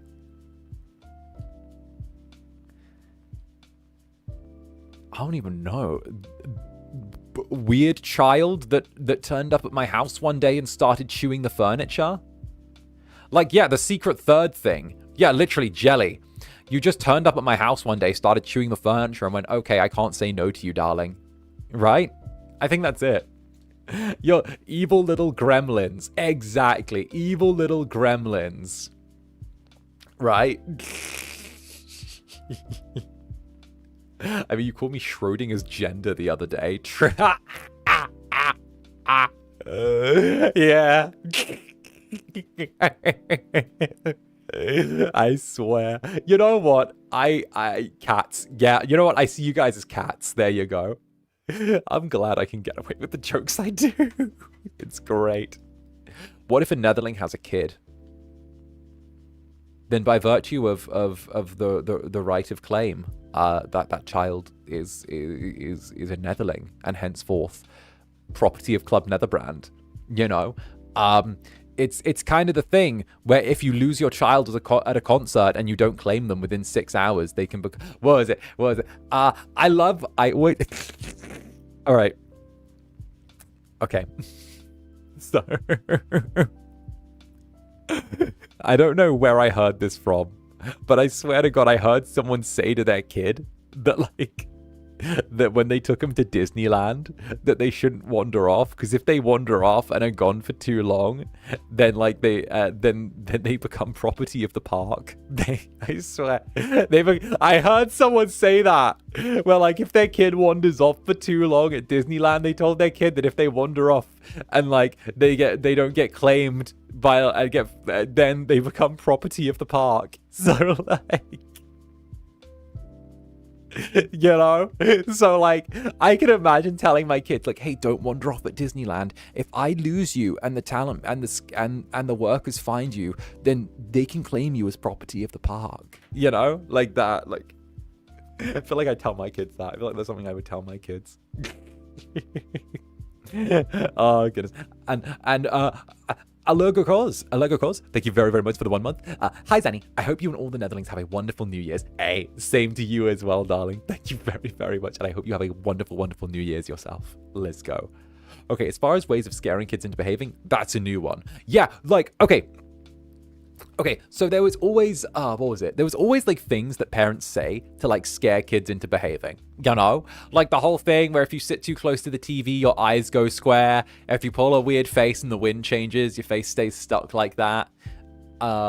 There's the one where like, you know, if you misbehave, then like, wait, I feel like it's a fucked up thing to say. I got told by my grandmother when I was a kid that like ice cream vans I got told by my grandmother when I was a kid ice cream vans are always like, you can't go to ice cream vans if you've misbehaved, because of the fact that like the ice cream van is like to give ice cream to the good kids, but if you've been a bad kid, then the ice cream man will take you. I got told the ice cream vans like were there to take kids if they were bad, but they gave ice cream because like they were good, you know? So like, so if you'd been bad, that's why you didn't go to the ice cream van, because it would take you. Just like that. The ice cream van would take you if you'd been bad. Hey, creepy. Good to see you, creeps. Yeah, the ice cream van takes you, because like that'd just make the kid afraid of the ice cream truck. Yeah, and guess who never went to the ice cream truck? This guy. It worked. Saved the kid having to go to the ice cream truck if it was there to take bad kids away. It gave because it would always be, you know, it would give ice cream to the good kids and would take the bad kids away. But the question is, have you been a good kid, and do you want to risk going for ice cream because you might have been a little bit bad? And is that little bit, have you been more bad than good? Because you're risking it if you want to go to the ice cream van, you know? If you want to go to the ice cream van, then like you got to be sure that you've been a good kid. Because if you've been a bad kid, then like they're going to take you.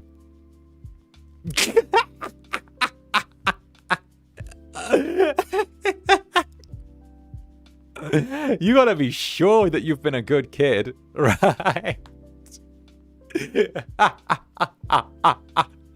Are you sure you've been good? Wait, my SCA mother just kept encouraging it so we knew it was a no-no. If we were climbing, she would say, "Why stop? Go higher." Hispanic mothers telling their kids, if you misbehave, that random man on the street is gonna take you. It works every time. They're gonna take you. That man's gonna take you.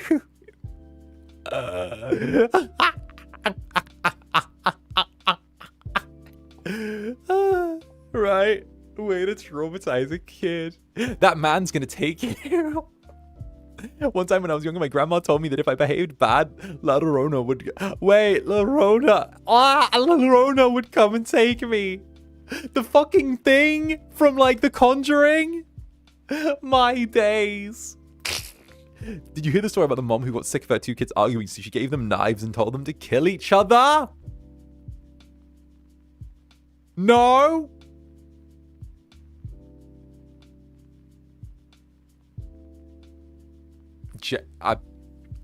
I mean, winner take all, I guess. Winner take all? Hey, Happy New Year to you too. Just Filipino things. Bruh. What difficulty did you set at character creation? What difficulty did you set at character creation for that to be casual things? Right. Like, I feel like I didn't spawn on easy mode. I feel like I spawned somewhere in, like, the mediums. You know? But, like, I feel like you chose hard mode at character creation. Like, super hell difficulty? Right. I feel like it goes, like, easy, medium, hard, difficult, super hell. You know?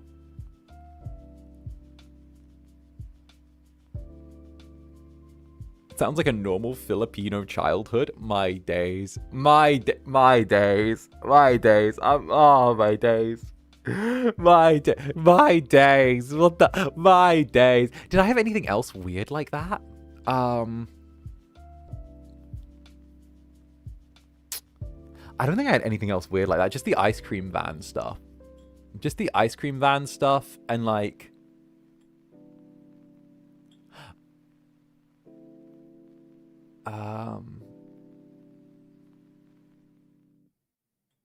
Oh, I did get told that if you lied, your teeth would fall out. I got told that.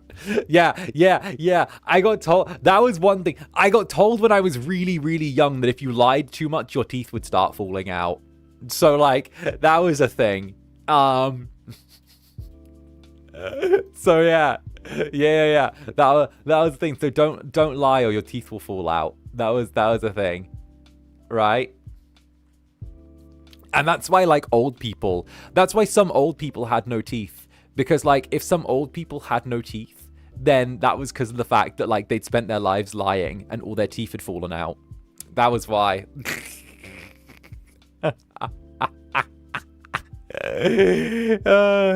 Right?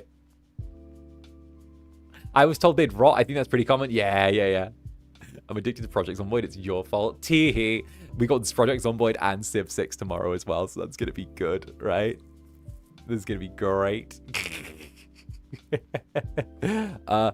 My religious family just used religious guilt on me. That didn't quite work. That didn't quite work for me, because your Incubus was banned from Sunday Demon School. Demon Sunday School. Your Incubus got kicked out from Demon Sunday School for misbehaving. Because, like, apparently you need to behave when you go to Demon Sunday School. And I got kicked out for misbehaving. Because, like, apparently, like, you shouldn't...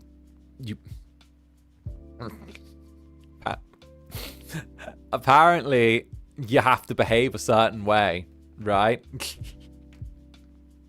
And apparently, I got kicked out. Okay, but to be fair, it was like a super dumb reason, okay? It was a super dumb reason, okay? I threw an orange, which is fine. I took an orange out of like the big cornucopia and I threw it at someone, which is fine.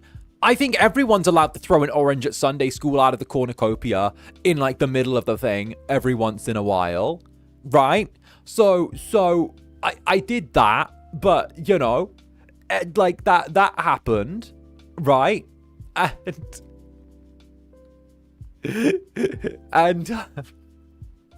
and there was also the time where like I didn't listen to the preacher dude, and I sat on a chair backwards and like pretended I was in a helicopter crash. I was like a little kid, but I tipped the chair over when he tried, and I told him I was in a helicopter crash. I couldn't do my work because it was a helicopter crash.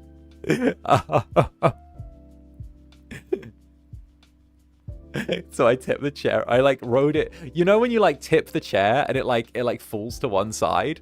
Like I did that and like knocked it over and said I was in a crash, so I couldn't do work. So, but I think throwing the orange was the thing that upset everyone, you know. So yeah. But that wasn't even a thing though. Motherbrand wanted me to go to a Sunday school because of the fact that Motherbrand wanted me to go to Demon Sunday School because it increased your chances of getting into like a good school when you're young, like a good starter school. And like, you know, and then that didn't quite work out. You wasted an orange. Did you hit anyone with it? Yeah, of course. I'm a good shot. Of course, I'll let you know. I have quite the mean overhand. I'm just letting y'all know, okay? Like, overhand throw? Oh, I got some snap on my wrist when I do an overhand throw. Like, for real? Like, honestly, I got some snap on that.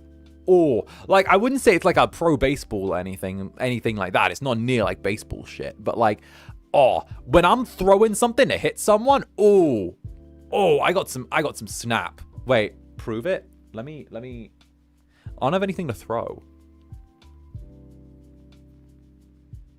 I don't have anything to throw. I don't know. You guys remember the pape thing? Where the video where I threw the pape? Like that was, you could see the pape that I threw. You could see that one like had like the heavy thump when it hit the wall. Like bam, you know? Like that. Like there was snap to it, you know? That was so aggressive. See, there's you gotta have some snap on your wrist when you hit it, you know? I mean, throw me, but yeah, I remember. Sure, I could throw you. That's fine. It's still easy to fucking lift people. Okay, but on that note though, everyone, I think it is time for us to start winding down. Today's coffee date has been absolutely delightful, so thank you all for keeping me company for the duration of this. I have had the most delightful time, and of course I will be back tomorrow, same time, same place, with some Zomboid. So I will see each and every one of you then, but until the next, this has been really, really sweet. So thank you all for just keeping me nice, comfy, cozy company. So with that, I hope that you all have an amazing 2025. I hope the rest of it is absolutely delightful for you. And I'll be back tomorrow to play some Zomboid into the new year. So with that, Connie, thank you for the Hakachaka, darling. Thank you for the Hakachaka. Zanny, thank you for being my source of joy since I joined. Your streams have helped me through the hard days and given me so much confidence and healed me a lot. 2025 will always be special to me because of you and this wonderful community. Let me stick on your horns forever. Of course, darling, of course. And I don't plan on going anywhere for a long time, so you better not make any plans to leave anytime soon otherwise, right? You better not. So thank you so much. I plan on making this one hell of a thing. No. Darling, thank you so much, all right? Let me give you a big thank you for that, all right? Thank you so much. And of course, I don't plan on going anywhere for a long time. You are stuck with me forever, so thank you all. This has been such a delightful thing. And of course, yeah, no, check if YouTube ate any of the others. I don't think oh, some jellies had some supers lost to the wind. Let me check. I'm trying to.